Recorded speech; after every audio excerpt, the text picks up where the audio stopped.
ಕುವೆಂಪು ನಮಗೆ ಕರ್ನಾಟಕಕ್ಕೆ ಟ್ಯಾಗೂರ್ ಬಂಗಾಳಕ್ಕೆ ಇದ್ದ ಹಾಗೆ. ಇದನ್ನು ಇಂಗ್ಲೀಷ್ನಲ್ಲಿ ವಿವರಿಸೋದಾದರೆ he is a literary figure, literary ಸಾಹಿತ್ಯ ಪುರುಷ, ಲಿಟ್ರರಿ ಫಿಗರ್. ಲಿಟ್ರರಿ ಫಿಗರಿಗೂ ಗ್ರೇಟ್ ರೈಟರಿಗೂ ವ್ಯತ್ಯಾಸ ಏನೂ ಇಲ್ಲ. ಲಿಟ್ರರಿ ಫಿಗರ್ ಗ್ರೇಟ್ ರೈಟರೇ ಆಗಿರ್ತಾನೆ. ಆದರೆ ಯಾರು ಒಬ್ಬನು ನಾವು ಲಿಟ್ರರಿ ಫಿಗರ್ ಅಂತ ಕರೆದ್ರೆ ಅವನು ಎಲ್ಲ ಪ್ರಕಾರಗಳಲ್ಲೂ ಅತ್ಯುತ್ತಮವಾದ್ದನ್ನು ಬರೆದಾನೆ ಅಂತ ಅರ್ಥ ಅಲ್ಲ. ಒಟ್ಟು ಸಾಹಿತ್ಯದ ಲೋಕವನ್ನು ಪ್ರತಿನಿಧಿಸುತ್ತಾನೆ ಅಂತ ಅರ್ಥ.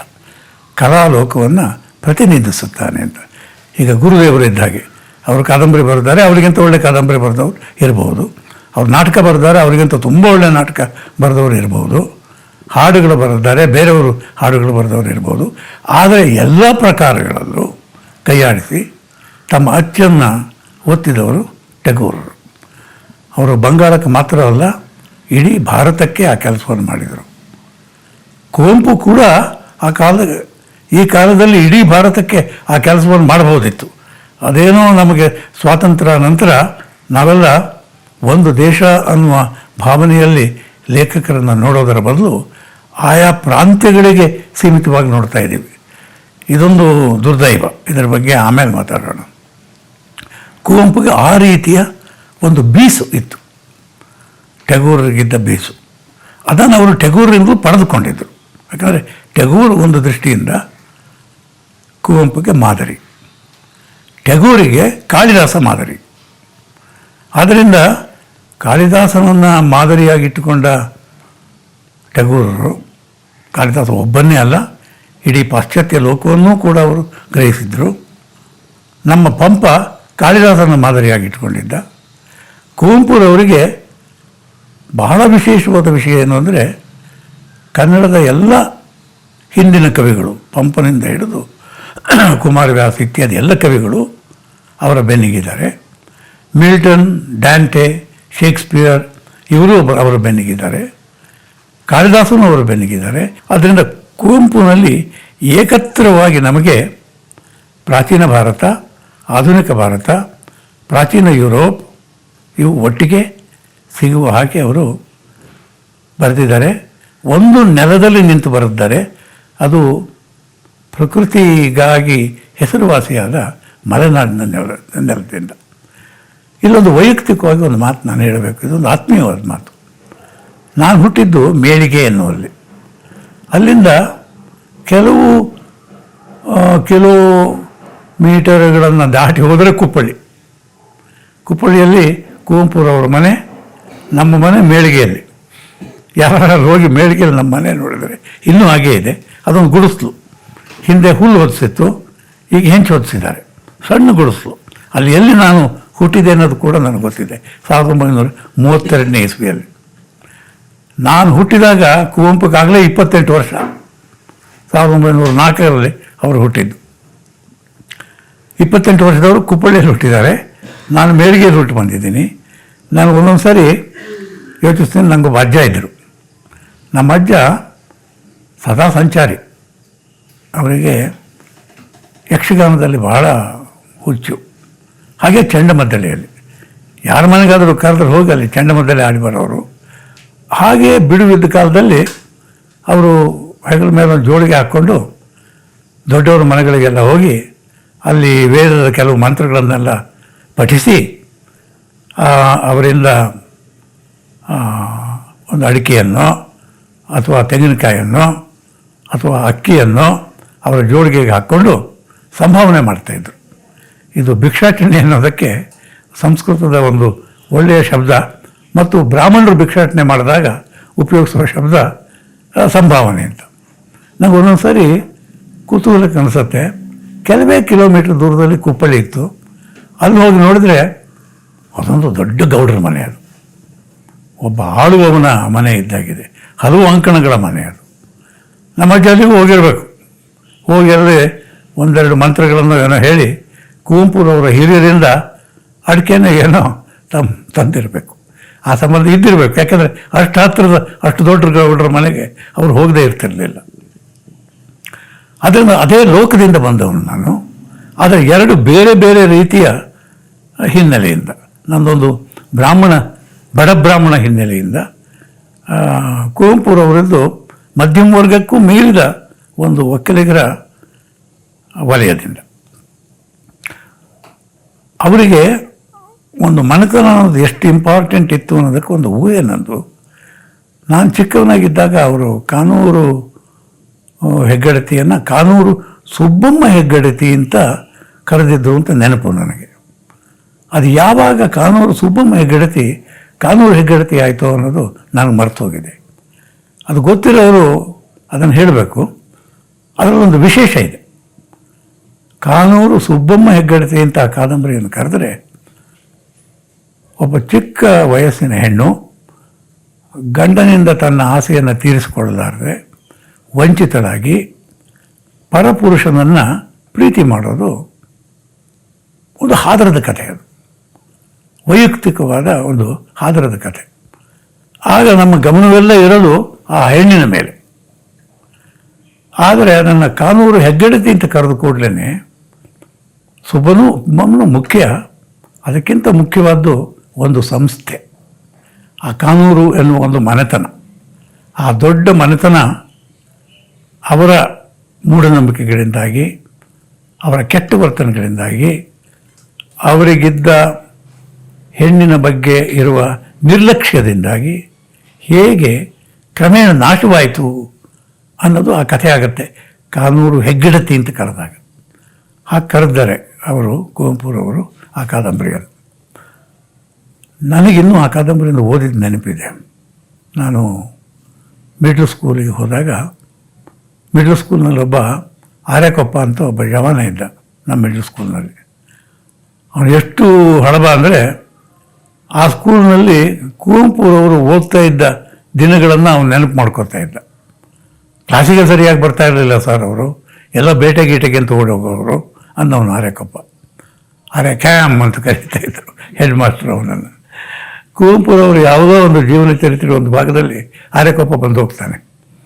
ಅವನಿಗೊಂದು ವಿಶೇಷವಾದ ಶಕ್ತಿ ಇತ್ತು. ಅವನು ಎಲ್ಲಾದರೂ ಹಾವು ಹರಿತಾ ಇದ್ದರೆ ಹೋಗಿ ಅದನ್ನು ಬಾಲ ಹಿಡಿದು ಬೀಸಿ ಎಲ್ಲರ ಮೆಚ್ಚುಗೆಯನ್ನು ಗಳಿಸಿ ಅಷ್ಟು ದೂರ ಎಸ್ತು ಬಿಡೋನು ಅವನು ಆರ್ಯಕೊಪ್ಪ.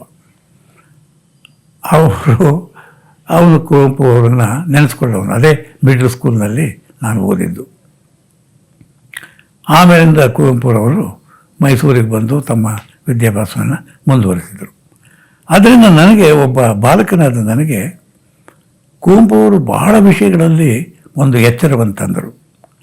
ಮೊದಲನೆಯದಾಗಿ, ಇದನ್ನು ನಾವು ಹೇಳಲೇಬೇಕು, ಹೇಳೋದಕ್ಕೆ ಅಂಜಿಕೋಬಾರದು, ನಮ್ಮಲ್ಲಿ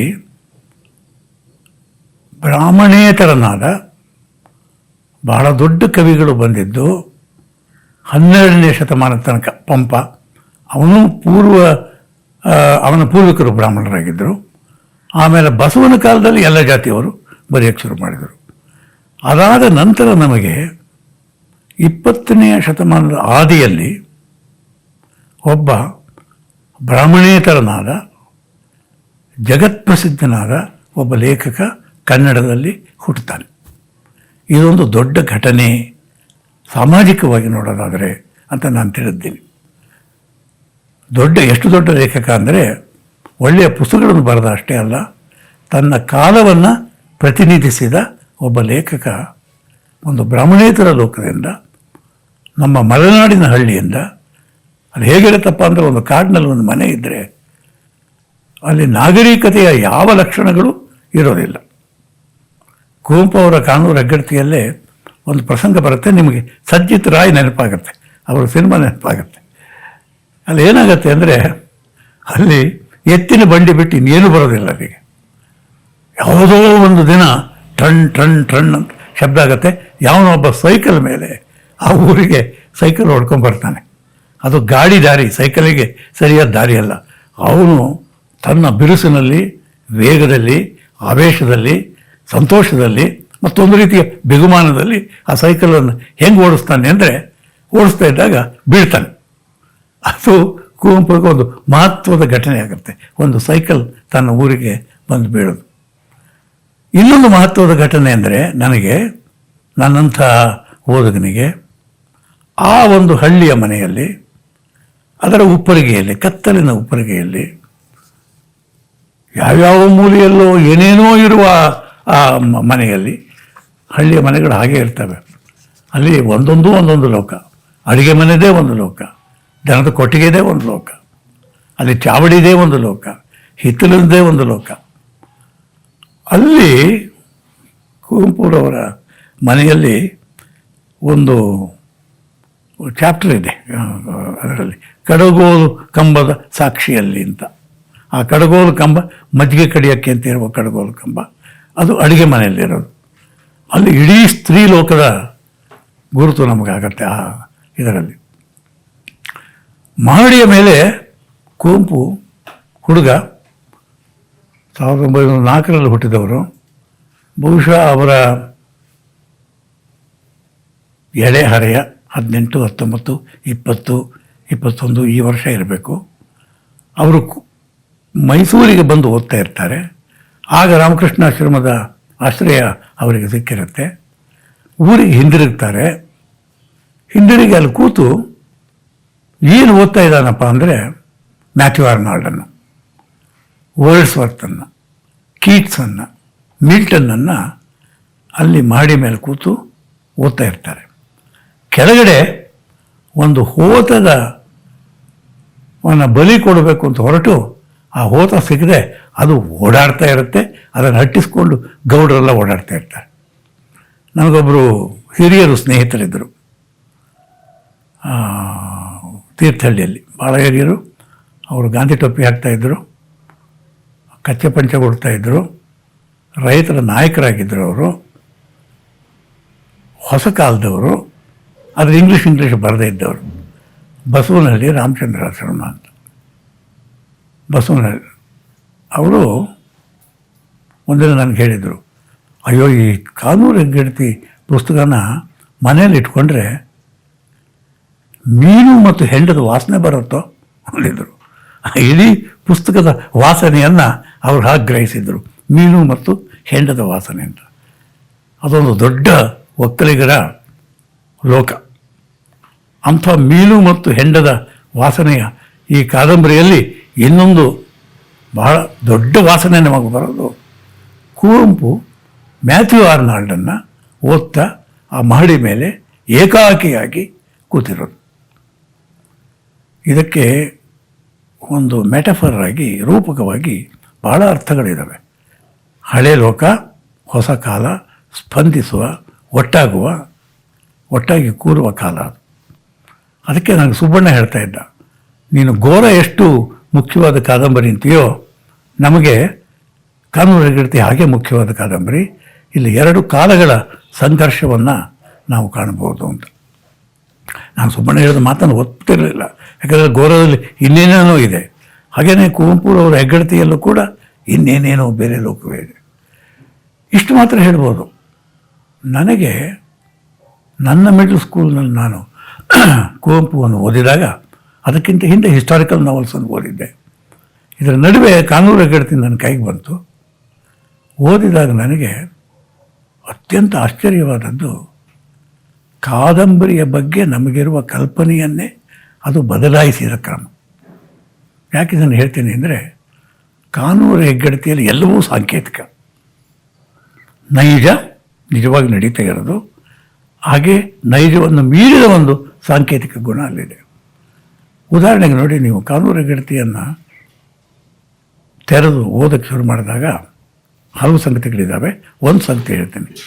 ಅಲ್ಲೊಬ್ಬ ಶೇರೆಗಾರ ಇರ್ತಾನೆ. ಈ ಶೇರೆಗಾರ ಎಂಥ ಮನುಷ್ಯ ಅಂದರೆ ಮಹಾಕದಿಮ. ಅವನು ಮಹಾಕದಿಮ ಅನ್ನೋದು ಮುಂದೆ ನಮಗೆ ಅವನು ಸುಬ್ಬಮ್ಮ ಹೆಗ್ಗಡತಿಯನ್ನು ಗೆಲ್ಲೋದ್ರ ಮುಖಾಂತರ ಗೊತ್ತಾಗತ್ತೆ. ಅವಳನ್ನು ಇಟ್ಕೊಂಡ್ಬಿಡ್ತಾನೆ. ಅವನು ನಮಗೆ ಎದುರಾಗೋದು ಹೇಗೆ ಅಂದರೆ, ಅವತ್ತು ಅವನಿಗೊಂದು ಕೋಳಿಯ ಬೇಟೆ ಬೇಕಾಗಿರುತ್ತೆ. ನಮ್ಮ ಕಾಡುಗಳಲ್ಲಿ ಬೇಕಾದಷ್ಟು ಕಾಡು ಕೋಳಿಗಳಿರ್ತವೆ.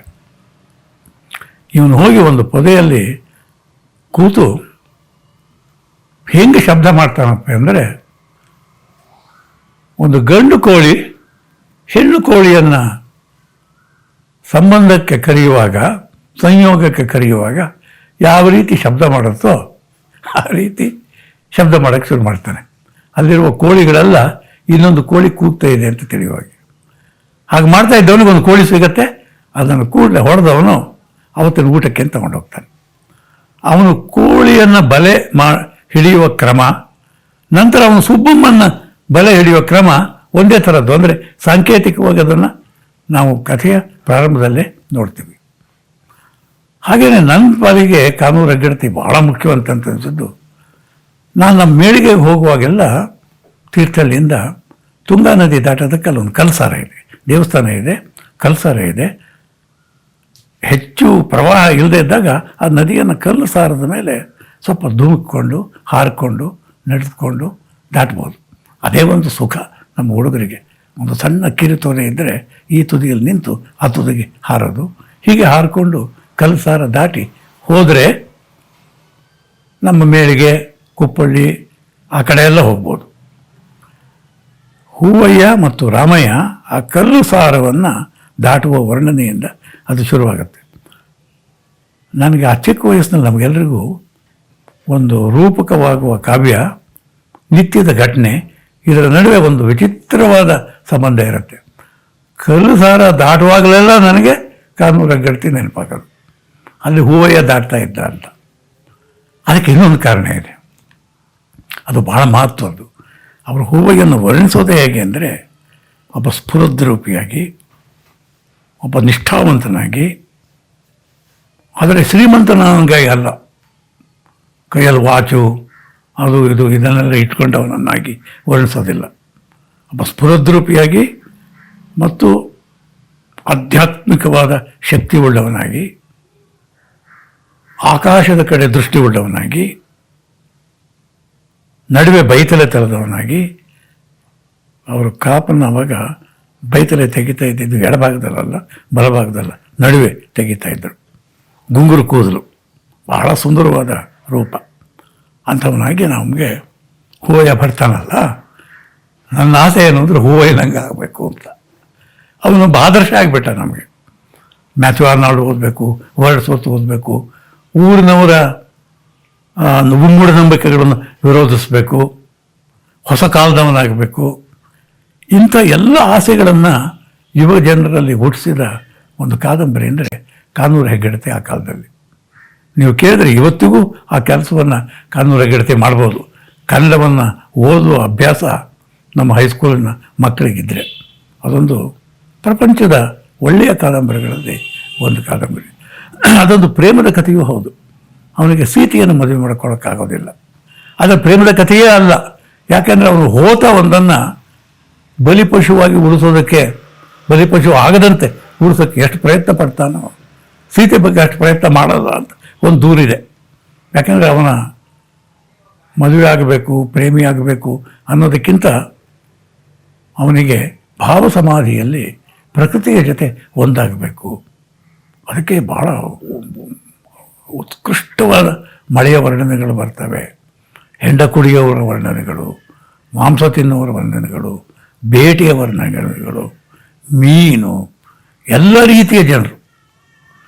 ಅದೊಂದು ವಿಚಿತ್ರವಾದ ಕಾದಂಬರಿ ಅಂತಂದೆ. ಯಾಕೆಂದರೆ ಆಮೇಲಿಂದ ಕಾದಂಬರಿಗಳೆಲ್ಲ ಒಂದೊಂದು ದರ್ಶನಕ್ಕೆ ಬದ್ಧವಾದ ಕಾದಂಬರಿಗಳು ಬಂದಿರೋದು, ಅಥವಾ ಏಕದೃಷ್ಟಿಗೆ ಬದ್ಧವಾದ್ದು, ಒಬ್ಬನ ಪರ್ಸ್ಪೆಕ್ಟಿವಿಗೆ. ಇದಕ್ಕೆ ಒಬ್ಬನ ಪರ್ಸ್ಪೆಕ್ಟಿವ್ ಇಲ್ಲ, ಎಲ್ಲರ ಪರ್ಸ್ಪೆಕ್ಟಿವಿಂದ ಇದು ಶುರುವಾಗುತ್ತೆ, ಎಲ್ಲವನ್ನೂ ನೋಡುತ್ತಾ ಇದು ಶುರುವಾಗುತ್ತೆ. ಸರ್ವಸಾಕ್ಷಿತ್ವದ ಬರವಣಿಗೆ ಇದು. ಇದು ಸರ್ವಸಾಕ್ಷಿತ್ವದ ಬರವಣಿಗೆ. ಆದ್ದರಿಂದ ಅದರಲ್ಲೊಂದು ಘಟನೆ ಬರುತ್ತೆ, ಅದನ್ನು ಹೇಳ್ತೀನಿ. ಎರಡು ಗೌಡರ ನಡುವೆ ಬಹಳ ಜಗಳಗಳಲ್ಲಾಗಿ ಮನೆಯನ್ನು ಅವರು ಹೊಡಿಬೇಕು. ನಮ್ಮಲ್ಲೆಲ್ಲ ಒಂದು ದೊಡ್ಡ ದುರಂತ ಅಂದರೆ ಒಂದು ದೊಡ್ಡ ಮನೆ ದೊಡ್ಡದೋಗೋದು. ಅದಕ್ಕೆ ಕಾರಣ ಸಾಮಾನ್ಯವಾಗಿ ಹೆಂಗಸರ ಜಗಳವೇ ಆಗಿರುತ್ತೆ. ಅದು ಕಡಗೋಲು ಗಂಬದ ಸಾಕ್ಷಿಯಲ್ಲೇ ಶುರುವಾಗುತ್ತೆ. ಎರಡು ಮನೆ ಆಗುತ್ತೆ. ಆ ಎರಡು ಮನೆ ಆಗುವಾಗ ಏನು ಮಾಡ್ತಾರೆ ಅಂದರೆ, ಎರಡು ಸಮಪಾಲು ಮಾಡೋದಕ್ಕೆ ಇಲ್ಲೊಂದು ಪೊರಕೆ ಇದ್ದರೆ ಅಲ್ಲೊಂದು ಪೊರಕೆ, ಇಲ್ಲೊಂದು ಕುಟಾಣಿ ಇದ್ದರೆ ಅಲ್ಲೊಂದು ಕುಟಾಣಿ, ಇಲ್ಲೊಂದು ಅಡುಗೆ ಮನೆ ಪಾತ್ರೆ ಇದ್ದರೆ ಅಲ್ಲೊಂದು ಪಾತ್ರೆ, ಎಲ್ಲವನ್ನೂ ಸಮನಾಗಿ ಎರಡು ಕಡೆ ಇಡ್ತಾರೆ. ಇಟ್ಟು ಅದು ವರ್ಣನೆ ಹೆಂಗಿದೆ ಅಂದರೆ, ಇಟ್ಟಾಗ ಆ ಊರಿನ ದೊಡ್ಡ ಗೌಡರೆಲ್ಲ, ಈ ಪಂಚಾಯಿತಿ ಮಾಡೋಕ್ಕೆ ಬರುವ ಗೌಡರೆಲ್ಲ ದೊಡ್ಡ ದೊಡ್ಡ ರುಮಾಲುಗಳನ್ನೆಲ್ಲ ಸುತ್ತಕೊಂಡು, ಶಾಲುಗಳನ್ನೆಲ್ಲ ಹೊದ್ಕೊಂಡು ಬಂದವರು ಮಹಡಿ ಮೇಲೆ ಒಟ್ಟಿಗೆ ಕೂತು ಮಾತಾಡ್ತಾ ಇರ್ತಾರೆ. ಆಳು ಕಾಳು ಇವರೆಲ್ಲ ಸುತ್ತವರೆದು ನೋಡ್ತಾ ಇರ್ತಾರೆ ಏನಾಗತ್ತೆ ಅಂತ. ಅಲ್ಲೊಬ್ಬ ವಾಸು ಅಂತ ಒಬ್ಬ ಹುಡುಗ ಬರ್ತಾನೆ. ಕುವೆಂಪುರವರ ಎಲ್ಲ ಕಥನ ಶಕ್ತಿಯೂ ಬಳಕೆ ಆಗೋದು ಈ ವಾಸು ಎನ್ನುವ ಹುಡುಗನ ವರ್ಣಿಸೋದ್ರಲ್ಲಿ. ಆ ಒಂದು ಕಡೆ ವಾಸು ಜೇಬ್ನಲ್ಲಿ ಏನೇನಿದೆ ಅಂತ ಒಂದು ವರ್ಣನೆ ಬರುತ್ತೆ. ಅವನ ಜೇಬ್ನಲ್ಲಿ ಮಿಠಾಯಿ ಇದೆ, ಪಿನ್ ಇದೆ, ಬ್ಯಾಡ್ದೆ ಸಾಮಾನುಗಳೆಲ್ಲ ಇದ್ದಾವೆ. ಏನು ಯಾವಾಗ ಯಾರಿಗಾದರೂ ಉಪಯೋಗ ಬರುವ ಅವನ ಜೇಬಿನಿಂದ ಎಲ್ಲ ತೆಗಿತಾ ಹೋದರೆ ಅದೊಂದು ಬ್ರಹ್ಮಾಂಡ ಅವನ ಜೇಬು. ಅವನು ಯಾವಾಗಲೂ ಹಕ್ಕಿಗಳನ್ನು ಇವನ್ನ ಹುಡ್ಕೊಂಡು ಓಡಾಡ್ತಾ ಇರ್ತಾನೆ. ಪ್ರಾಯಶಃ ಕುವೆಂಪು ಅವರ ಚಿಕ್ಕ ವಯಸ್ಸಿನಲ್ಲಿ ಆ ಊರಿನಲ್ಲಿ ಹಾಗೆ ಇತ್ತು ಅಂತ ಕಾಣುತ್ತೆ. ಈ ವಾಸು ಅನ್ನೋರು ಹುಡುಗ ಯಾರಿಗೆ ಯಾವ ಪಾಲು ಹೋಗಬೇಕು, ವಾಸು ಯಾವುದನ್ನು ಮುಟ್ತಾನೋ ಅದು ಇವ್ರ ಪಾಲಿಗೆ ಅಂತಂದು ವಾಸನ ಕಳಿಸ್ತಾರೆ. ಅವನು ಮೇಲ್ಗಡೆ ಗೌಡರು ನೋಡ್ತಾ ಇದ್ದಾರೆ, ಸುತ್ತಮುತ್ತ ಎಲ್ಲ ಒಕ್ಕಲುಗಳೆಲ್ಲ ನೋಡ್ತಾ ಇದ್ದಾರೆ. ವಾಸು ಹೋಗಿ ಆ ಎರಡರ ನಡುವೆ ಯಾವುದನ್ನು ಮುಟ್ಟಿದರೆ ಅದು ಹೂವಯ್ಯ ಮಾಮನ ಆಸ್ತಿಗೆ ಸೇರುತ್ತೆ, ಇನ್ನೊಂದು ಮತ್ತೊಬ್ಬರ ಆಸ್ತಿಗೆ ಸೇರುತ್ತೆ ಅನ್ನುವ ದೊಡ್ಡ ತೀರ್ಮಾನವನ್ನು ಅವನ ಮುಟ್ಟೋದು ಆಗ ತಗೊಳುತ್ತೆ. ಅಂಥ ಒಂದು ವಯಸ್ಕನಲ್ಲಿ ಇರಬೇಕಾದ ಜವಾಬ್ದಾರಿ ಈ ಮಗು ಮೇಲೆ ಬಂದ ಕೂಡಲೇ ಎಷ್ಟು ಡ್ರಾಮೆಟಿಕ್ ಆಗಿ ಮಾಡ್ತಾರೆ ಅಂದರೆ, ಆ ಜಾಗಕ್ಕೆ ಹೋಗಿ ಅವನು ಮೂರ್ಛೆ ಬಿದ್ದು ಬಿಡ್ತಾನೆ. ಒಂದು ಇಡೀ ಆ ವರ್ಣನೆಯಲ್ಲೇ ಆ ಪಾಲಾಗೋದು, ಆಸ್ತಿ, ಈ ಜಗಳಗಳು, ಮಲೆನಾಡನ್ನು ಒಡಿತಾ ಇರುವಂಥ ವಿಷಯಗಳು ಎಲ್ಲವನ್ನು ಒಂದು ಬಾಲಕನ ಕಣ್ಣಿನಲ್ಲಿ ಅವನು ಮೂರ್ಛೆ ಹೋಗೋದ್ರ ಮುಖಾಂತರ ಅವರು ತೋರಿಸ್ತಾರೆ. ನಾನು ಇಡೀ ಕಾದಂಬರಿ ಬಗ್ಗೆ ಮಾತಾಡುವಂಗಿಲ್ಲ, ಇಂಥವು ಹಲವು ಬರ್ತವೆ ಅದರಲ್ಲಿ. ಆದರೆ ಇಲ್ಲಿ ನನಗೆ ಮುಖ್ಯವಾಗಿ ಕಾಣೋದು ಹೂವಯ್ಯ. ಆದರೆ ಅವರು ಇನ್ನೊಂದು ಕಾದಂಬರಿ ಬರೆದಾಗ ಅದು ತದ್ವಿರುದ್ಧವಾಗಿ ಅಲ್ಲಿ ಮುಖ್ಯವಾಗಿ ಇರೋದು ಒಬ್ಬ ದಲಿತ ನಾಯಿಗುತ್ತಿ. ಅವನು ಹೋದಲ್ಲಿ ಕಾದಂಬರಿ ಹೋಗುತ್ತೆ. ಅದರಿಂದ ಇದನ್ನೆಲ್ಲ ಹೇಳೋದಕ್ಕೆ ಇದು ಪೂರ್ವಭಾವಿಯಾಗಿ ಹೇಳಿದೆ. ನಾನೊಂದು ಪದ್ಯ ಬರೆದ್ದೇನೆ, ಅದರಲ್ಲಿ ಕುವೆಂಪು ಅವರ ಬಗ್ಗೆ ವಿಮರ್ಶಾತ್ಮಕವಾಗಿ ಒಂದು ಮಾತು ಹೇಳಿದ್ದೇನೆ. ಕುವೆಂಪು ಹಾಗೆ ಬರೆಯಬೇಕಾದರೆ ತನ್ನ ಘನತೆಯಲ್ಲೇ ನಂಬಿಕೆ ಇರಬೇಕು. ಕುವೆಂಪುಗೆ ನನಗೊಂದೊಂದು ಸಾರಿ ಅನಿಸುತ್ತೆ ಅವರು ರಾಮಕೃಷ್ಣಾಶ್ರಮಕ್ಕೆ ಹೋದದ್ದು ಮತ್ತು ತನ್ನ ಊರಿನಲ್ಲಿ ಇಂಥ ಲೋಕದ ನಡುವೆ ಅಷ್ಟು ಪ್ರತಿಭಾಶಾಲಿಯಾದದ್ದು ಅವರನ್ನೇ ಬೆರಗು ಮಾಡಿದೆ ಅಂತ ಕಾಣುತ್ತೆ. ತಾನೊಂದು ಅವತಾರದ ಹಾಗೆ ಅಂತ ಅವರು ತಿಳಿದ ಹಾಗೆ ನನಗೆ ಅನಿಸುತ್ತೆ. ತಾನು ಅವತಾರದ ಹಾಗೆ ಅಂತ ಯಾರು ನನ್ನನ್ನು ವಿರೋಧಿಸ್ಬೋದು, ಆದರೆ ನಂಗೆ ಅನಿಸಿದ್ದನ್ನು ಹೇಳ್ತೀನಿ. ಒಂದು ವಿವೇಕಾನಂದರ ಅವತಾರದ ಹಂಗೆ ತಾನು ಇದ್ದೀನಿ ಅಂತ ಅವ್ರಿಗೆ ಅನಿಸುತ್ತೆ. ಆದ್ದರಿಂದ ತನ್ನ ವಾಣಿ ಇದೆಯಲ್ಲ, ಅದು ಕವಿವಾಣಿ ಮತ್ತು ಋಷಿವಾಣಿ. ಅದರ ಒಂದೇ ಕಡೆ ಕವಿ ಮತ್ತು ಋಷಿ ಒಟ್ಟಾಗೋದು ಕುವೆಂಪುರವರಲ್ಲಿ. ತಾನೊಬ್ಬ ಋಷಿ, ತಾನೊಬ್ಬ ಕವಿ. ಅದು ಅವರಿಗೆ ಎಷ್ಟು ಎಚ್ಚರದಿಂದಿರುತ್ತೆ ಅಂದರೆ, ಮತ್ತು ತಾನು ಏನನ್ನು ಆಯ್ಕೆ ಮಾಡಬೇಕು ಅನ್ನೋದು ಇರುತ್ತೆ ಅಂದರೆ, ಇನ್ನೊಂದು ಉದಾಹರಣೆ ಕೊಡ್ತೀನಿ. ಒಂದು ಸಾರಿ ಅವ್ರ ಊರಿಗೆ ಹೋಗಿದ್ದೆ ನಾನು. ಅವರ ಪಕ್ಕದ ಊರಿನಲ್ಲಿ ಅವರ ಸ್ನೇಹಿತರ ಮನೆ ಇದೆ, ಕುಪ್ಪಳ್ಳಿ ಹತ್ರ. ಅವ್ರ ಮನೆಗೆ ಹೋದೆ.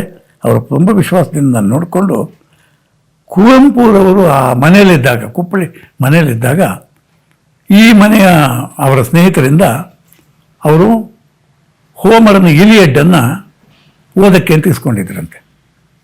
ಅವಾಗಿನ್ನೂ ವಿದ್ಯಾರ್ಥಿ ಇದ್ದಿರ್ಬೇಕು ಅವರು. ಹೋಮರನ ಇಲಿಯಡ್ಡನ್ನು ಆರಿಸ್ಕೊಂಡಾಗ ಅದರ ಹಿಂದೆ ಅದನ್ನು ಓದಿಬಿಟ್ಟು ಒಂದು ಪದ್ಯ ಬರೆದಿದ್ದಾರೆ. ಆ ಸಾಲು ನನಗೆ ಸರಿಯಾಗಿ ನೆನಪಿಲ್ಲ, ಆದರೆ ಹೇಳ್ತೀನಿ. ನಿನ್ನ ಕಲೆ ಪಿರಿದಾದೊಡಂ ನಿನ್ನ ಕಥೆ ಪಿರಿದಲ್ತು. ಅಂದರೆ ಹೋಮರಿಗೆ ಅವರು ಹೇಳ್ತಾ ಇದ್ದಾರೆ, ನಿನ್ನ ಕಲೆ ಭಾಳ ದೊಡ್ಡದು, ಆದರೆ ನಿನ್ನ ಕಥೆ ದೊಡ್ಡದಲ್ಲ. ನಮ್ಮಲ್ಲಿ ರಾಮಾಯಣ ಇದೆ, ಮಹಾಭಾರತ ಇದೆ, ನಮ್ಮಲ್ಲಿ ಭಾಳ ದೊಡ್ಡ ಕಥೆಗಳಿದ್ದಾವೆ. ಅಂದರೆ ಈ ಪೂರ್ವ ಪಶ್ಚಿಮದ ಜ್ಞಾನ ಇದೆಯಲ್ಲ, ನನಗೆ ಆ ಸಾಲು ಬರೆದಾಗ we began to become free ಅಂತ ಅನ್ಸುತ್ತೆ. ಗಾಂಧಿ ಉಪ್ಪನ್ನು ಎತ್ತಿ ಹಿಡಿದಾಗ ಹೇಗೆ ಇಂಡಿಯಾ ಮಾನಸಿಕವಾಗಿ ಫ್ರೀ ಆಗಿಬಿಡ್ತು, ಹಾಗೆ ಡಿಕಾಲೋನೈಸೇಷನ್ ಶುರುವಾಗೋದು ಅಂಥ ಒಂದು ಸಾಲಿನಿಂದ. ನಿನ್ನ ಕಲೆ ಪಿರಿದಾದಳು ನಿನ್ನ ಕಥೆ ಪಿರಿದಲ್ತು. ಅದು ಸಾಹಿತ್ಯ ಲೋಕದಲ್ಲಿ ಅನ್ನಿಸೋದು.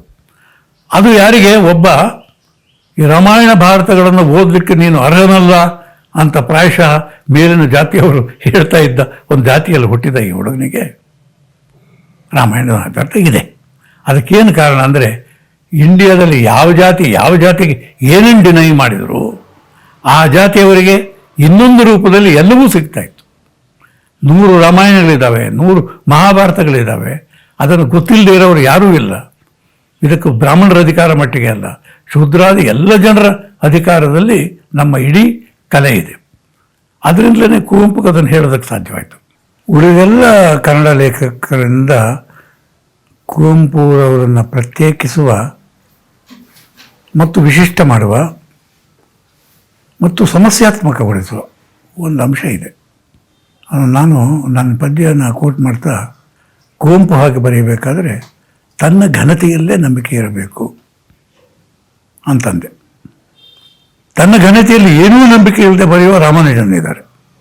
ತನ್ನನ್ನು ಅಲ್ಪ ಮಾಡಿಕೊಂಡು ತಮಾಷೆ ಮಾಡಿಕೊಂಡು ಎಲ್ಲ ಬರೀತಾರೆ. ಅಥವಾ ಇನ್ನೊಂದು ವ್ಯೂ ಇದೆ, ಅದು ಕೀಟ್ಸಿಗಿದ್ದಿದ್ದು. ಅವನು ಮಿಲ್ಟನ್ನಿಗೆ ವಿರೋಧಿ ಆದ. ಕುವೆಂಪು ಮಿಲ್ಟನ್ನಿಗೆ ಹತ್ತಿರ, ತುಂಬ ಹತ್ತಿರ ಮಿಲ್ಟನ್ನಿಗೆ, ಅವರ ಭಾಷಾ ಪ್ರಯೋಗದಲ್ಲೂ ಮತ್ತು ಆಲೋಚನಾ ಕ್ರಮದಲ್ಲೂ. ಅದಕ್ಕೆ ಬರ್ತೀನಿ ಆಮೇಲೆ. ಕೀಟ್ಸ್ ಏನು ಹೇಳಿದ ಅಂದರೆ, ವರ್ಡ್ಸ್ವರ್ತನ್ನು ಅವನು ಟೀಕೆ ಮಾಡೋದಕ್ಕೆ, ವರ್ಡ್ಸ್ವರ್ತ್ ಏನು ಹೇಳಕ್ಕೆ ಹೋದ್ರೂ ಅದರೊಳಗೆ ಅವನಿರ್ತಾನೆ ಅಂತ, ತಾನೇ ಇರ್ತಾನೆ. ಏನನ್ನು ತನ್ನ ಇದರಲ್ಲಿ ಒಳಗಡೆ ಮರೆಸಿಟ್ಕೊಂಡು ಮುಚ್ಚಿಟ್ಕೊಂಡಿದ್ದಾನೆ, ಅದನ್ನು ಬಿಚ್ಚಿ ತೋರಿಸ್ತಾನೆ ಅನಿಸುತ್ತೆ ನಮಗೆ. ಆದರೆ ನಾನು ಹಾಗಲ್ಲ ಅಂತಂದು ಕೀಟ್ಸ್ ಏನು ಹೇಳ್ತಾನೆ ಅಂದರೆ, ನೋಡಿ ಆ ಹಕ್ಕಿ ಇದೆಯಲ್ಲ, ಈಗ ಅದು ಅಂಗಳದಲ್ಲಿ ಹೆಕ್ತಾ ಇದೆ, ತನ್ನ ಬೀಜವನ್ನು ಹೆಕ್ತಾ ಇದೆ, ಕುಟುಕ್ತಾ ಇದೆ. ಇದು ನಾನಿಲ್ಲ, ನಾನು ಆ ಹಕ್ಕಿ ಕುಟುಕ್ತಾ ಇದ್ದೀನಿ, ನೋಡ್ತಾ ಇದೆ. ಇದನ್ನು ನಾವು ನೇತಿ ಮಾರ್ಗ ಅಂತೀವಲ್ಲ, ನಾ ಇತಿ, ನಾನಲ್ಲ. ಆ ರೀತಿ ಅದನ್ನು ನೆಗೆಟಿವ್ ಕೇಪಬಿಲಿಟಿಯಿಂದ. ನೆಗೆಟಿವ್ ಕೇಪಬಿಲಿಟಿ ಅಂದರೆ ತನ್ನನ್ನು ಒಳಗೆ ತರದೆ ಹೊರಲೋಕವನ್ನು ಮಟ್ಟಿಗೆ ಚಿತ್ರಿಸೋದು, ಅದರ ಮುಖಾಂತರ ಮಟ್ಟಿಗೆ ತನ್ನ ಒಳಗನ್ನು ಹೇಳ್ಕೊಳ್ಳೋದು. ಸ್ವಲ್ಪ ತೇಜಸ್ವಿ ಅದನ್ನು ಮಾಡ್ತಾರೆ. ಆಮೇಲಿಂದ ಕುವೆಂಪು ಅವರು ಯಾವಾಗಲೂ ತಾನಿರಬೇಕು. ಅದಕ್ಕೆ ಉದಾಹರಣೆಯಾಗಿ ಭಾಳ ಎಲ್ರಿಗೂ ಪ್ರಿಯವಾದ, ನನಗೂ ತುಂಬ ಪ್ರಿಯವಾದ ಒಂದು ಪದ್ಯವನ್ನು ಓದ್ತೀನಿ. ಈ ಪದ್ಯವನ್ನು ನಾನು ಆರಿಸ್ಕೊಂಡಿರೋ ಕಾರಣ ಏನು ಅಂದರೆ, ಕೆಲವು ವರ್ಷಗಳ ಹಿಂದೆ ನಾನು ಕುದುರೆಮುಖದಲ್ಲಿ ಗಣಿಗಾರಿಕೆ ನಿಲ್ಲಬೇಕು ಅಂತ ಒಂದು ಹೋರಾಟ ಶುರು ಮಾಡಿದೆ ತೀರ್ಥಹಳ್ಳಿಯಲ್ಲಿ. ಅದನ್ನು ಶುರು ಮಾಡಿದ್ದು ನಾನು ತೀರ್ಥಹಳ್ಳಿಯಲ್ಲಾದರೂ ಅದು ಶಿವಮೊಗ್ಗ, ಬೆಂಗಳೂರು ಎಲ್ಲ ಕಡೆ ಹಬ್ಬಿ ಕೊನೆಗೆ SM ಕೃಷ್ಣ ಚೀಫ್ ಮಿನಿಸ್ಟರ್ ಆಗಿದ್ದ ಕಾಲದಲ್ಲಿ ಅವರು ಅಲ್ಲಿಗೆ ಮತ್ತೆ ನಾವು ನಿಮಗೆ ರಿಯಾಯಿತಿಯನ್ನು ತೋರಿಸೋದಿಲ್ಲ ಅಂತ ಸುಪ್ರೀಂ ಕೋರ್ಟ್ ಎದುರು ಹೇಳಿ ನಿಲ್ಲಿಸಿದರು ಅದನ್ನು. ಇಲ್ಲದಿದ್ದರೆ ತುಂಗಾ ನದಿ ಎಲ್ಲ ನದಿಗಳು ನಾಶವಾಗಿ ಹೋಗಿಬಿಡೋದು. ಕುವೆಂಪು ಏನನ್ನು ಸೃಷ್ಟಿಸ್ತಾರೋ ಅದು ನಾಶವಾಗಿ ಹೋಗಿಬಿಡ್ಬೋದು. ಅದಕ್ಕೆ ನನಗೆ ಆ ಕಾಲದಲ್ಲಿ ಒಂದು ಪದ್ಯ ಸಾಂಕೇತಿಕವಾಗಿಬಿಡ್ತು. ಅದಕ್ಕೆ ಕಾರಣ ಏನು ಅಂದರೆ, ನಾನು ಮೇಳ್ಗೆಯಲ್ಲಿದ್ದೀನಿ ಹುಟ್ಟಿರೋದು. ಅಲ್ಲಿ ಸ್ವಲ್ಪ ದೂರ ಹೋದರೆ ಶಿಬ್ಲಗುಡ್ಡೆ ಅಂತಿದೆ. ಆ ಶಿಬ್ಲಗುಡ್ಡೆಯಲ್ಲಿ ದೊಡ್ಡ ದೊಡ್ಡ ಮೀನುಗಳು, ಯಾರೂ ಮೀನು ಹಿಡಿಯಲ್ಲ, ಅದರಿಂದ ತಮ್ಮ ಪಾಡಿಗೆ ತಾವು ಇರ್ತವೆ. ಹೋದವರೆಲ್ಲ ಅಲ್ಲಿ ಪ್ರಸಾದವಾಗಿ ಒಂದಷ್ಟು ಅಕ್ಕಿಯನ್ನು ಏನೋ ಹಾಕಿ ಮೀನುಗಳಿಗೆ ತಿನ್ನಿಸಿ ಬರ್ತಾರೆ. ಕುವೆಂಪು ಆ ಜಾಗದಲ್ಲಿ ನಿಂತು ಬರೆದಿದ್ದು. ಸಾಯಂಕಾಲ ಆಗಿದೆ. ಸಾಯಂಕಾಲ ಆದ ಕೂಡಲೇ ವಿಶಾಲವಾದ ನದಿಯ ತಟ ಅದು, ಎಲ್ಲ ಕಡೆ ಹಸಿರು. ಆ್ಯಕ್ಚುಲಿ ಕುವೆಂಪುರವರನ್ನು ಹಸಿರು ಕವಿ ಅಂತಲೇ ಕರೆದು ಬಿಡ್ಬೋದು, ಗ್ರೀನ್ ಪೋಯೆಟ್ ಅಂತ. ಯಾಕೆಂದರೆ ಅವರ ಪ್ರಧಾನವಾದ ಬಣ್ಣ ಅವರ ಪದ್ಯದಲ್ಲಿ ಹಸಿರು. ಅವೆಲ್ಲ ಹಬ್ಬಿದಾಗ ಕವಿ ಆಕಾಶ ನೋಡ್ತಾನೆ. ಅಲ್ಲಿ ಒಂದು ಸಾಲು ಬೆಳ್ಳಕ್ಕಿಗಳು ಹಾರಾಡ್ತಾ ಇರ್ತವೆ. ಈ ಬೆಳ್ಳಕ್ಕಿಗಳು ಆಕಾಶದಲ್ಲಿ ಹೆಂಗೆ ಹಾರಾಡ್ತವೆ ಅಂತ ನೋಡಿದವ್ರಿಗೆ ಗೊತ್ತು. ಒಂದ್ರ ಹಿಂದೆ ಒಂದು ಹಕ್ಕಿ ಇರುತ್ತೆ, ಒಂದು ಸಾಲಾಗಿ ವಕ್ರವಾದ ಸಾಲಾಗಿ ಹೀಗೆ ಹಾರ್ತಾ ಇರ್ತವೆ. ವಕ್ರವಾದ ಸಾಲಾಗಿ ಹೀಗೆ ಹಾರ್ತಾ ಇರ್ತವೆ ಬೆಳ್ಳಿ ಹಕ್ಕಿಗಳು. ನೋಡಿ, ಅವರ ಕವಿಯ ಗ್ರಹಿಕೆ ವಕ್ರವಾಗಿ ಬೆಳ್ಳಕ್ಕಿಗಳು ಆಕಾಶದಲ್ಲಿ ನದಿಯ ಮೇಲೆ ಹೀಗೆ ಹಾರಾಡ್ತಾ ಇದ್ದಾಗ ಒಂದು ಸುಂದರವಾದ ತಾಣದಲ್ಲಿ ದೇವರು ರುಜು ಮಾಡಿದನು ಅಂತ. ಆ್ಯಕ್ಚುಲಿ ರುಜುನೂ ಹೀಗೆ ಇರುತ್ತೆ, ಆ ಬೆಳ್ಳಕ್ಕಿಗಳು ಹೀಗೆ ಇರ್ತವೆ. ದೇವರು ರುಜು ಮಾಡಿದನು, ಕೀಟ್ಸ್ ಇಷ್ಟೇ ಹೇಳ್ತಾ ಇದ್ದ. ಆದರೆ ಕುವೆಂಪು ರಸವಶನಾಗುತ್ತಾ ಕವಿ ಅದ ನೋಡಿದನು. ಅಲ್ಲಿರಬೇಕು ಅವರು. ಇದನ್ನೇ ನಾನು ಈಗೋಟಿಸ್ಟಿಕಲ್ ಸಬ್ಲೈಮ್ ಅನ್ನೋದು. ಆ ಸಬ್ಲೈಮ್ನೊಳಗೆ ಅವರು ತನ್ನ ಪ್ರವೇಶವನ್ನು ಮಾಡಿಬಿಡ್ತಾರೆ. ಇದು ಅವರ ಗುಣಾತ್ಮಕವಾದ ಬರವಣಿಗೆಗೆ ಕಾರಣವಾಗಿರೋದ್ರಿಂದಲೇ ಕೆಲವು ಸಾರಿ ಕಿರಿಕಿರಿಯನ್ನು ಉಂಟು ಮಾಡುವಂಥ ಪ್ರೆಸೆನ್ಸ್ ಆಗಿಬಿಡುತ್ತೆ. ಮಿಲ್ಟನ್ನಲ್ಲೂ ಆಗುತ್ತೆ ಇದು. ಅದಕ್ಕೇ ಕೀಟ್ಸ್ ಅವ್ರನ್ನೆಲ್ಲ ಬಿಟ್ಬಿಟ್ಟು ನೆಗೆಟಿವ್ ಕೇಪಬಿಲಿಟಿ ಹೇಳಿದ. ನಾವು ನವ್ಯಕ್ಕೆ ಬಂದಾಗ ಇಮೇಜಸ್ಸಿನ ಮುಖಾಂತರವೇ ಬರೀಬೇಕು ಅಂತ ಅಂದಿದ್ದಕ್ಕೂ ಒಂದು ಕಾರಣ ಕುವೆಂಪುರವರ ತೆಕ್ಕೆಯಿಂದ ಬಿಡಿಸ್ಕೊಳ್ಳೋಕ್ಕಾಗಿ. ಅದು ಅಷ್ಟು ಪ್ರಬಲವಾಗಿತ್ತು ಅದರಿಂದ ಹೊರಬರೋಕ್ಕಾಗಿ. ಅದು ಕುವೆಂಪುರವರಿಗೆ ಅಗತ್ಯವಾಗಿತ್ತು ಅಂತ ನಮಗೆ ಕೆಲವು ಸಾರಿ ಅನಿಸೋದು ಅದರಿಂದ ಹೊರಗೆ ಬರೋದು. ಆದರೂ ಪದ್ಯ ಭಾಳ ಚೆನ್ನಾಗಿದೆ. ಇದನ್ನು ಎಲ್ಲ ಕಡೆ ಉಪಯೋಗಿಸಿದೆ. ಇವರಿಗೆ ನೀವು ಕುದುರೆ ಮುಖ ಬೆಳೀತಾ ಹೋದರೆ ದೇವರು ಇನ್ನು ಮುಂದೆ ರುಜುವೇ ಮಾಡಲ್ಲ ಅಂತ. ದೇವರ ರುಜು ಪ್ರತ್ಯಕ್ಷವಾಗೋದೇ ಇಲ್ಲ ಅಂತ. ದೇವರು ರುಜು ಮಾಡಿದನು, ರಸವಶನಾಗುತ್ತಾ ಕವಿ ಅದ ನೋಡಿದನು. ಬಿತ್ತರದಾಗ ಹಿನ್ನೆಲೆಯಾಗಿರೆ, ಪರ್ವತದೆತ್ತರ ಸಾಲಾಗೆಸಿದಿರೆ, ಕಿಕ್ಕರ ದಡವಿಗಳ ಅಂಚಿನ ನಡುವೆ, ಮೆರೆದಿರೆ ಜಲಸುಂದರಿ ತುಂಗೆ, ದೇವರು ರುಜು ಮಾಡಿದನು. ರಸವಶನಾಗುತ್ತ ಕವಿ ಅದನ್ನು ನೋಡಿದನು. ನದಿ ಹರಿದಿತ್ತು, ಬನ ನಿಂತಿತ್ತು, ಬಾನ್ನೀಲಿಯ ನಗೆ ಬೀರಿತ್ತು. ಇಲ್ಲಿ ಛಂದಸ್ಸು ನೋಡಿ, ಇವರೆಲ್ಲ ರೀತಿಯ ಲಯಗಳನ್ನು ಬಳಸಿದವರು. ನದಿ ಹರಿದಿತ್ತು, ಬನ ನಿಂತಿತ್ತು, ಬಾನ್ನೀಲಿಯ ನಗೆ ಬೀರಿತ್ತು, ನಿರ್ಜನ ದೇಶದ ನೀರವ ಕಾಲಕ್ಕೆ ಖಗರವ ಪುಲಕಂ ತೋರಿತ್ತು. ಹೂ ಬಿಸಿಲಲ್ಲಿ ಮಿರುಗಿರೆ ನಿರಿವನಲು, ಮೊರೆದಿರೆ ಬಂಡೆಗಳಲ್ಲಿ ನೀರು ತೊದಲು. ಬಂಡೆಗಳಲ್ಲಿ ನೀರಿನ ತೊದಲು ಕಾಣಿಸುತ್ತಂತೆ. ಎಂಥ ಕರೆಕ್ಟಾದ ಶಬ್ದಗಳನ್ನು ಉಪಯೋಗಿಸ್ತಾರೆ ನೋಡಿ. ರಂಜಿಸ ಇಕ್ಕೆಲದಲ್ಲಿ ಹೊಮ್ಮಳಲು, ಸಿಬ್ಬಲು ಗುಡ್ಡೆಯ ಹೊಳೆಯಲ್ಲಿ ಮೀಯುತ ಕವಿಮನ ನಾಕದಿ ನೆಲೆಸಿತ್ತು. ಅಲ್ಲಿ ಕವಿ ಸ್ನಾನ ಮಾಡ್ತಾಯಿದ್ದಾನೆ, ಸ್ವರ್ಗಲೋಕದಲ್ಲಿದ್ದಾನೆ ಅವನೀಗ. ಮಧು ಸೌಂದರ್ಯದ ಮಧುರ ಜಗತ್ತು ಹೃದಯ ಜಿಹ್ವೆಗೆ ಜೇನಾಗಿತ್ತು. ದೃಶ್ಯ ದಿಗಂತ ದಿನ್ಮಯ ಹೊಮ್ಮಿ ಗಿರಿವನ ಪಟದಾಕಾಶದಲ್ಲಿ ತೇಲುರ್ತ ಬರಲ್ಕೆ ಬಲಾಕ ಪಂಕ್ತಿ ಲೇಖನ ರೇಖಾನ್ಯಾಸದಲ್ಲಿ. ಇದೊಂದು ನೀವು ನೋಡಬೇಕು. ಕುವೆಂಪು ಅಷ್ಟು ಸಂಸ್ಕೃತವನ್ನು ಕನ್ನಡದಲ್ಲಿ ಬೆಸೆಯುವ ಕವಿ ಇನ್ನೊಬ್ಬ ಇಲ್ಲ. ಇದೊಂದು ತಪ್ಪು ಅಂತ ತಿಳಿದು ಮಾತಾಡೋರು ಇದ್ದರು. ಎಳೆಯ ವಯಸ್ಸಿನಲ್ಲಿ ನಾನು ಕೂಡ ಹಾಗೆ ಅಂದ್ಕೊಂಡಿದ್ದೆ. ಸಂಪೂರ್ಣ ದೇಸಿಯಲ್ಲಿ ಬರೆಯೋದು ಭಾಳ ಮುಖ್ಯ ಅಂತ.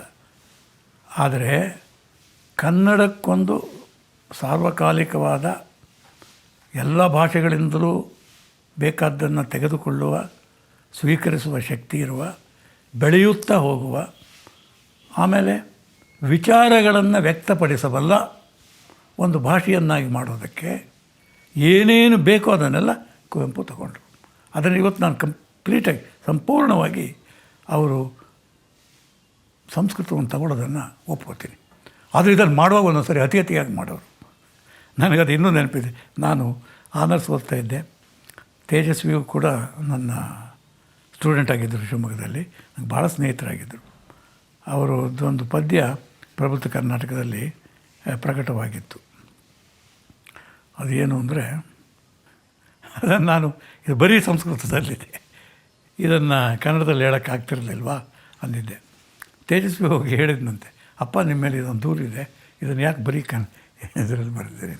ಎಲ್ಲಿ ಬರೀ ಕನ್ನಡದಲ್ಲಿ ಬರೀಲಿ ನೋಡೋಣ. ಅವನು ಅದನ್ನು ಕನ್ನಡಕ್ಕೆ ಸಾಕಾಗೋದಿಲ್ಲ. ಬೇಂದ್ರೆದು ಒಂದು ಸಾಲಿದೆ, ಹಕ್ಕಿಯ ಕೊರಳಲ್ಲಿ ಬೆಳಗಿನ ಗಾನ ಹಾಗಾಡುತ್ತೆ ಅಂತ ಬರೀ ಕನ್ನಡದಲ್ಲೇ ಹೇಳ್ಬಿಡ್ತಾರೆ.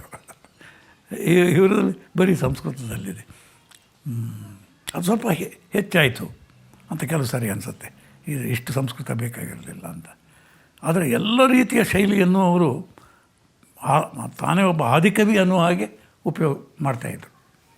ಅದರಿಂದ ಆಮೇಲೆ ಬಂದವರಿಗೆ ಏನು ಬೇಕೋ ಅದನ್ನು ತಗೊಳ್ಳುವಷ್ಟು ವಿಪುಲವಾದವರಲ್ಲಿದೆ. ಲೇಖನ ರೇಖಾನ್ಯಾಸದಲ್ಲಿ ಅವಾಂಗ್ಮಯ ಛಂದ ಪ್ರಾಸದಲ್ಲಿ. ಅವಾಂಗ್ಮಯ, ಅದು ವಾಂಗ್ಮಯ ಅಲ್ಲ, ಅದು ಮಾತಾಡೋದಲ್ಲ, ಶಬ್ದರೂಪಕ್ಕೆ ಬರೋದಲ್ಲ. ಅವಾಂಗ್ಮಯ ಛಂದ ಪ್ರಾಸದಲ್ಲಿ ಸೃಷ್ಟಿಯ ರಚನೆಯ ಕುಶಲಕ್ಕೆ ಚಂದಕ್ಕೆ ಕನ್ನಡ. ಜಗದಚ್ಚರಿಯಂದದ ಒಪ್ಪಂದಕ್ಕೆ ಕನ್ನಡ. ಚಿರಚೇತನ ತಾನಿಯ ನೆಂಬಂದದಿ ಬೆಳ್ಳಕ್ಕಿಯ ಹಂತಿಯ ಆ ನೆವದಿ ದೇವರು ರುಜು ಮಾಡಿದನು. ಆ ನೆವದಲ್ಲಿ ದೇವರು ರುಜು ಮಾಡಿದನು. ರಸವಶನಾಗುತ್ತ ಕವಿ ಅದನ್ನು ನೋಡಿದನು. ಇಲ್ಲಿ ನನಗೆ ಅವರ ಎಲ್ಲ ಶಕ್ತಿಗಳು, ಆಮೇಲೆ ಕವಿ ಅದರೊಳಗೆ ಇರೋದು, ಈ ಕೆಲವು ಭಾಳ ಒಳ್ಳೆಯ ಉದಾಹರಣೆಯಾಗಿ ನಾನು ಇದನ್ನು ತಗೋತಾ ಇರ್ತೀನಿ. ಅದ್ಭುತವಾದ ಅವರು ಎಲ್ಲ ಪದ್ಯಗಳಲ್ಲೂ, ಮುಂಚಿನ ಕೆಲವು ಪದ್ಯಗಳಲ್ಲಿ ತುಂಬ ರವೀಂದ್ರರ ಛಾಯೆ ಇವರಲ್ಲಿ ಕಾಣುತ್ತೆ. ಆಮೇಲೆ ಇವರಿಗೆ ಬಹಳ ಮುಖ್ಯವಾಗಿದ್ದ ಕವಿ ವರ್ಡ್ಸ್ವರ್ತ್. ಮತ್ತು ರವೀಂದ್ರರ ಬಗ್ಗೆ ಕುವೆಂಪು ಒಬ್ಬರಿಗೆ ಮಾತ್ರ ಹೇಳೋಕ್ಕೆ ಸಾಧ್ಯವಿದ್ದ ಒಂದು ಮಾತಿತ್ತು. ಅದನ್ನು ಹೇಳಿದ್ದರೂ ನಾನು ಒಂದು ಸಾರಿ ಶಾಂತಿನಿಕೇತನದಲ್ಲಿ ಅವರ ಡಿಗ್ರಿ ಕೊಡುವ ಸಮಾರಂಭದಲ್ಲಿ ಭಾಷಣ ಮಾಡೋಕ್ಕೆ ಅಂತ ನಾನು ಕರೆದಿದ್ದರು. ನರಸಿಂಹರಾಯರವಾಗ ಅಲ್ಲಿಯ ಕುಲಾಧಿಪತಿಗಳು, ಅವ್ರ ಜೊತೆಗೆ ಹೋಗಿದ್ದೆ ನಾನು. I had to make a speech. ಆಗ ನಾನು ಕುವೆಂಪು ಅವರನ್ನಲ್ಲಿ ಕೋಟ್ ಮಾಡಿದೆ. ಕುವೆಂಪು ಏನು ಹೇಳ್ತಾರೆ ಅಂದರೆ, ರವೀಂದ್ರರು ಶ್ರೇಷ್ಠ ಕವಿ, ಆದರೆ ಮಹಾಕವಿ ಅಲ್ಲ. ಯಾಕಲ್ಲ ಅಂದರೆ, ಅವರು ಬ್ರಹ್ಮ ಸಮಾಜಕ್ಕೆ ಸೇರಿಬಿಟ್ಟಿದ್ದರಿಂದ ಭಾರತದ ಎಲ್ಲ ಪುರಾಣಗಳು ಒಂದು ರೀತಿಯ ಸೂಪರ್ಸ್ಟಿಷನ್ನಿಂದ ಬಂದಿದ್ದು ಅಂತ ಅವರು ತಿಳಿದಿದ್ದರು. ಬ್ರಹ್ಮ ಸಮಾಜದವರೆಲ್ಲ ಹಾಗೆ ತಿಳಿದಿದ್ದರು. ಅವರು ಸಾಕಾರ ಪೂಜೆಗೆ ಎಷ್ಟು ವಿರೋಧಿಗಳು ಅಂದರೆ, ದೇವರು ನಿರಾಕಾರ, ನಿರ್ಗುಣ ಅನ್ನೋದನ್ನು ಒಂದು ಅತಿಗೆ ತಗೊಂಡು ಹೋಗಿಬಿಟ್ಟಿದ್ದರು. ಆ ಬ್ರಹ್ಮ ಸಮಾಜಕ್ಕೆ ಸೇರಿದವರೇ ಟಗೂರರಾದ್ದರಿಂದ ಅವರಿಗೆ ಯಾವ ಪುರಾಣವನ್ನು ಹಿಡಿದು ಒಂದು ಮಹಾಕಾವ್ಯವನ್ನು, ಪುರಾಣಗಳ ಮೇಲೆ ಬರೆದಿದ್ದಾರೆ ಅವರು, ಅನೇಕ ಪದ್ಯಗಳನ್ನು ಬರೆದಿದ್ದಾರೆ, ಆದರೆ ಒಂದು ಮಹಾಕಾವ್ಯಕ್ಕೆ ಇದು ವಸ್ತುವಾಗತ್ತೆ ಅಂತ ಅವರು ತಿಳಿಲಿಲ್ಲ. ಅದಕ್ಕೆ ಪುಟ್ಟಪ್ಪನವ್ರು ಹೇಳೋದೇನೆಂದರೆ, ಕುವೆಂಪು ಹೇಳೋದೇನು ಅಂದರೆ, ಪ್ರಾಯಶಃ ಅವರು ಬ್ರಹ್ಮ ಸಮಾಜಗಳಾದ್ದರಿಂದ ಅವರಿಗೆ ಹಾಗೆ ಅನ್ನಿಸ್ತು ಅಂತ. ಆದರೆ ಕುವೆಂಪು ನೋಡಿ, ಇದೊಂದು ಆಶ್ಚರ್ಯ. ಕುವೆಂಪುನೂ ಕೂಡ ಎಲ್ಲ ದೇವಸ್ಥಾನಗಳಲ್ಲಿ ಪೂಜೆ ಮಾಡೋದನ್ನು ಅವರು ಒಪ್ಪಲ್ಲ, ಪುರೋಹಿತರನ್ನು ಅವರು ಒಪ್ಪಲ್ಲ, ಅವರು ರಿಚುವಲ್ಸನ್ನು ಒಪ್ಪಲ್ಲ. ಅದರ ಮನೇಲಿ ಪೂಜೆ ಮಾಡ್ತಿದ್ರು ಅವರು. ಶಾರದಾ ದೇವಿಗೆ, ರಾಮಕೃಷ್ಣರಿಗೆ ಪೂಜೆ ಮಾಡ್ತಿದ್ದರು. ಆದರೆ ಈ ಪೂಜೆಯನ್ನು ಅವರು ಒಪ್ತಿರಲಿಲ್ಲ. ಉಪನಿಷತ್ತುಗಳನ್ನು ಒಪ್ತಾಯಿದ್ದರು, ಎಲ್ಲ ಉಪನಿಷತ್ತುಗಳನ್ನು. ಆದರೆ ಮಾಧ್ವ ಸಿದ್ಧಾಂತವನ್ನು ಅವರು ಒಪ್ತಿರಲಿಲ್ಲ. ಯಾಕಂದರೆ ನಿತ್ಯ ನಾರಿಕೆಗಳ ಕಾನ್ಸೆಪ್ಟ್ ಇಲ್ಲಿ ಬಂದಿದೆ ಅಂತ ಅದರ ಬಗ್ಗೆ ಒಂದು ದೊಡ್ಡ ಚರ್ಚೆ ಇದೆ, ಅದನ್ನು ಆಮೇಲೆ ಮಾಡೋಣ. ಒಪ್ತಿರಲಿಲ್ಲ. ಹೀಗೆ ಭಾರತೀಯ ಸಂಸ್ಕೃತದಲ್ಲಿ ಏನು ಬೇಕೋ ಅದನ್ನು ತಗೋತಾಯಿದ್ರು, ಏನು ಬೇಡವೋ ಅದನ್ನು ಬಿಡ್ತಾಯಿದ್ರು. ಅಂಥವ್ರನ್ನ ನೋಡಿಯೇ ನಾನು ಕ್ರಿಟಿಕಲ್ ಇನ್ಸೈಡರ್ ಅನ್ನುವ ಒಂದು ಶಬ್ದವನ್ನು ಮಾಡಿಕೊಂಡೆ. ಅವರು ಇನ್ಸೈಡರು ನಮ್ಮ ಸಮಾಜಕ್ಕೆ, ನಮ್ಮ ಸಂಸ್ಕೃತಿಗೆ, ನಮ್ಮ ವೇದಾಂತಕ್ಕೆ, ನಮ್ಮ ಪ್ರಾಚೀನ ಭಾರತಕ್ಕೆ. ಆದರೆ ಕ್ರಿಟಿಕಲ್ಲಿ ಇನ್ಸೈಡರ್. ಯಾವುದು ಬೇಕೋ ಅದನ್ನು ಆಯುವ, ಬೇಡದೇ ಇದ್ದನ್ನು ಬಿಡುವ ಒಬ್ಬ ಮನುಷ್ಯ. He is a revisionist. ನನಗೆ ಈ ಕಾಲದಲ್ಲಿ ರಿವಿಷನಿಸ್ಟ್ ಆಗೋದು ಭಾಳ ಮುಖ್ಯ ಅನಿಸುತ್ತೆ. ರಿವೈಸ್ ಮಾಡಬೇಕು, ನಮಗೆ ಬೇಕಾದ್ದನ್ನು ತಗೋಬೇಕು. ಕುವೆಂಪು ಸತತವಾಗಿ ಅದನ್ನು ಮಾಡಿದರು. ಟಗೂರು ಅದನ್ನು ಮಾಡ್ಬೋದಾಗಿತ್ತು, ಮಾಡುವ ಶಕ್ತಿ ಇದ್ದವರಾಗಿದ್ದರು. ಅದರಿಂದನೇ ಕುವೆಂಪು ಯಾಕೆ ಅವರು ಅದನ್ನು ಮಾಡಲಿಲ್ಲ? ಮಿಲ್ಟನ್ ಉದಾಹರಣೆ ತಗೋತಾರೆ. ಮಿಲ್ಟನಿಗೂ ಕೂಡ ಕ್ರೈಸ್ತ ಪಾದ್ರಿಗಳ ರಿಚುವಲ್ಸಲ್ಲಿ ನಂಬಿಕೆ ಇರಲಿಲ್ಲ, ಯಾಕಂದರೆ ಅವನು ಪ್ಯೂರಿಟನ್ ಆಗಿದ್ದ. ಆದರೆ ಓಲ್ಡ್ ಟೆಸ್ಟಮೆಂಟಿಂದ ಒಂದು ಕತೆ ತಗೊಂಡು ಪ್ಯಾರಡೈಸ್ ಲಾಸ್ಟ್ ಬರೆದ. ಅಂಥದ್ದನ್ನು ಯಾಕೆ ಬರೀಬಾರ್ದಿತ್ತು ಅಂತಾರೆ ಕುವೆಂಪು. ಅಂದರೆ ಕುವೆಂಪುರವರು ರ್ಯಾಷನಲಿಸ್ಟ್ ಆದ್ರೂ ಈ ಕಾಲದ ರ್ಯಾಷನಲಿಸ್ಟ್ ಅಂತಲ್ಲ. ಅವರು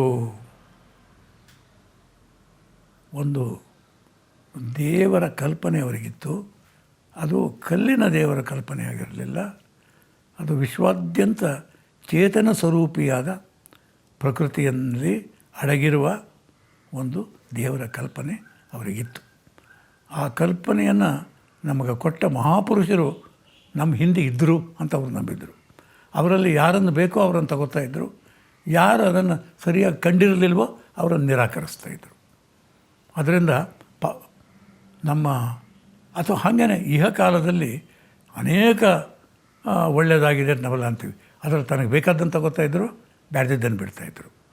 ಈಗ ತನಗೆ ಬೇಕಾದಂತ ತಗೊಂಡು ಬೇಡದಿದ್ದನ್ನು ಬಿಡುವ ಆ ರೀತಿ ಆಯ್ಕೆಯನ್ನು ಮಾಡುವ ಶಕ್ತಿ ಅವರಿಗಿತ್ತು. ಇರೋದು ಯಾವಾಗ ಸಾಧ್ಯ ಅಂದರೆ ನಿನ್ನ ಮನಸ್ಸು ಅರಾಜಕವಾಗಿದ್ದಾಗ. ನನಗೊಂದಿದೆ, ಭಾರತೀಯ ಮನಸ್ಸುಗಳಲ್ಲಿ ಅತ್ಯಂತ ದೊಡ್ಡ ಮನಸ್ಸುಗಳೆಲ್ಲವೂ ಕೊಂಚ ಮಟ್ಟಿಗೆ ಅರಾಜಕವೇ. ಅವನ ಉಪನಿಷತ್ತಿನ ಋಷಿಗಳು ಭಾಳ ಜನ ಅರಾಜಕರು. ಒಂದು ಸ್ಕೂಲ್ ಮಾಡಿ ಅದೊಂದು ಸಂವಿಧಾನಬದ್ಧವಾದ ಶಿಕ್ಷಣವನ್ನು ಕೊಡಬೇಕು ಅಂತಲ್ಲ. ಶಿಷ್ಯ ಅಂತ ಬಂದರೆ 4 ದನಗಳನ್ನು ತೊಗೊಂಡೋಗಿ ಕಾಡಿಗೆ ಅದು 8 ದನ ಆದ ನಂತರ ಇಂದಕ್ಕೆ ಬಾ ಅಂತ ಒಂದು ಪಾಠ ಇದೆ. ಅದ್ರ ಬರುವಾಗ ಎಷ್ಟೆಷ್ಟೋ ಕಾಡಿಂದ ಕಲ್ತಿರ್ತಾನೆ ಅವನು. 8 ದನ ಆದ ನಂತರ ಇದು 16 ದನ ಆದ ನಂತರ ಬಾ ಅಂತಾರೆ. ಹೀಗೇ ಕಲಿಸ್ಬಿಡ್ತಾರೆ ಅವರು. ಒಂದು ರೀತಿ ಅರಾಜಕವಾದ ಮನೋಭಾವ. ಗಾಂಧಿಗಂತೂ ತುಂಬ ಅರಾಜಕವಾದ ಮನೋಭಾವ ಇತ್ತು. ಒಂದು ಗ್ರಾಮ ಸಾಕು ಅಂತಿದ್ದರು ಯೂನಿಟಾಗಿ. ಅದು ಸಂಪೂರ್ಣ ಸ್ವತಂತ್ರವಾದ ಯೂನಿಟ್ ಆಗಬೇಕು ಅಂತಿದ್ದರು ಒಂದು ಗ್ರಾಮವೂ ಕೂಡ. ಅಷ್ಟರ ಮಟ್ಟಿಗೆ ಅರಾಜಕವಾಗಿ ಯೋಚನೆ ಮಾಡ್ತಾಯಿದ್ರು. ಆಮೇಲೆ ಭಾಳ ದೊಡ್ಡ ಮನಸ್ಸುಗಳು. ಯೇಸು ಕ್ರಿಸ್ತನ ಹತ್ರ ಯಾರೋ ಹೋಗಿ ನಾನು ಟ್ಯಾಕ್ಸ್ ಕೊಡಬೇಕಂತ ಕೇಳಕ್ಕೆ ಹೋಗ್ತಾನೆ. ಯಾಕೆಂದರೆ ಅವನು ಟ್ಯಾಕ್ಸ್ ಕೊಡಬೇಡಿ ಅಂತಂದರೆ ರೋಮನ್ರಿಗೆ, ಇವನು ಟ್ಯಾಕ್ಸ್ ಕೊಡಬೇಡಿ ಅಂತಂದು ಅರೆಸ್ಟ್ ಮಾಡ್ಬೋದು. ಕೊಡಿ ಅಂತಂದರೆ ಇವನು ದೇವಪುರುಷ ಅಲ್ಲ ಅನ್ಬೋದು. ಯಾಕಂದರೆ ರೋಮನ್ ಅಧಿಕಾರರ ಅಡಿಯಲ್ಲಿರೋನು ಅಂತ. ಆಗ ಅವನು give unto God what is due to God, give unto Caesar what is due to Caesar ಅಂತ. ಸೀಸರಿಗೆ ಕೊಡಬೇಕಂದ್ರೆ ಸೀಸರಿಗೆ ಕೊಡಿ, ದೇವ್ರಿಗೆ ಕೊಡಬೇಕಂದ್ರೆ ದೇವ್ರಿಗೆ ಕೊಡಿ ಅಂತ. ಅದು ಒಂದು ರೀತಿಯ ಅರಾಜಕತೆಯೇ. ಸರ್ವಸ್ವೂ ಒಂದು ಕೈಯಲ್ಲಿದೆ, ಒಂದು ಹಿಡಿತದಲ್ಲಿದೆ ಅಂತ ತಿಳಿಯುವಂಥದ್ದಲ್ಲ. ಕುವೆಂಪು ಅವ್ರಿಗೆ ಆ ರೀತಿಯ ಒಂದು ಮನೋಭಾವ ಇತ್ತು. ಅದು ಎಲ್ಲಿವರೆಗೆ ಅಂದರೆ ಅವರಿಗೆ ಕನ್ನಡ ಭಾಷೆಗೆ ಒಂದು ನಾಡು ಬೇಕು, ಅದು ಕರ್ನಾಟಕ ಆಗಬೇಕು ಅಂತ ಭಾಳ ಭದ್ರವಾಗಿತ್ತು. ನಾನು ಅವಾಗ ವಿದ್ಯಾರ್ಥಿ, ನನಗಿನ್ನೂ ನೆನಪಿದೆ. ವಾಡಿಯಾರವರು ಉಪನ್ಯಾಸ ಕೊಡೋಕ್ಕೆ ಅಂತ ಬಂದಿದ್ದರು ಮೈಸೂರು ಯೂನಿವರ್ಸಿಟಿಗೆ. ವಾಡಿಯಾರವರು ಕುವೆಂಪುರವರಿಗೆ ಭಾಳ ಭಕ್ತಿ ಇದ್ದ ಗುರು. ಯಾಕಂದರೆ ಅವರು ಫಿಲಾಸಫಿ ಮಾಡಬೇಕು ಅಂತಿದ್ದರು MAಗೆ, ಕನ್ನಡವನ್ನಲ್ಲ. AR ಕೃಷ್ಣಶಾಸ್ತ್ರಿಗಳು ಬಾರೋ ಕನ್ನಡಕ್ಕೆ ಬಾ ಯಾರೂ ಇಲ್ಲ ಅಂದಾಗ ಕನ್ನಡ ಓದಿದರೆ ಏನೂ ಪ್ರಯೋಜನವಿಲ್ಲ, ಅದು ಒಬ್ಬ ಗೌಡನಾಗಿ ಹುಟ್ಟಿದವನಿಗೆ ಒಂದು ಅಮಲ್ದಾರನೋ ಏನು, ಆಗಿನ ಕಾಲದಲ್ಲಿ ಒಂದು ಸರ್ಕಾರಿ ಕೆಲಸ ಸಿಗಬೇಕಾದ್ರೆ ಏನು ಓದಬೇಕು ಅಂತೆಲ್ಲ ಇತ್ತು. ಅದು ಯಾವುದನ್ನು ಓದ್ದೇ ಕನ್ನಡ MA ಬಂದು ಕುವೆಂಪು ಸೇರಿಕೊಳ್ಳುವಾಗ ಇದೊಂದು ಯಾವುದೋ ಒಂದು ಫೇಟಿನ ಅದೃಷ್ಟ ಇದು ಇರಬೇಕು, ನನಗೆ ದಾರಿ ತೋರಿಸಿರಬೇಕು AR ಕೃಷ್ಣಶಾಸ್ತ್ರಿಗಳಾಗಿ ಹೇಳಿದಾಗ ಅಂತ ಅವರ ಜೀವನ ಚರಿತ್ರೆಯಲ್ಲಿ ಬರ್ಕೋತಾರೆ.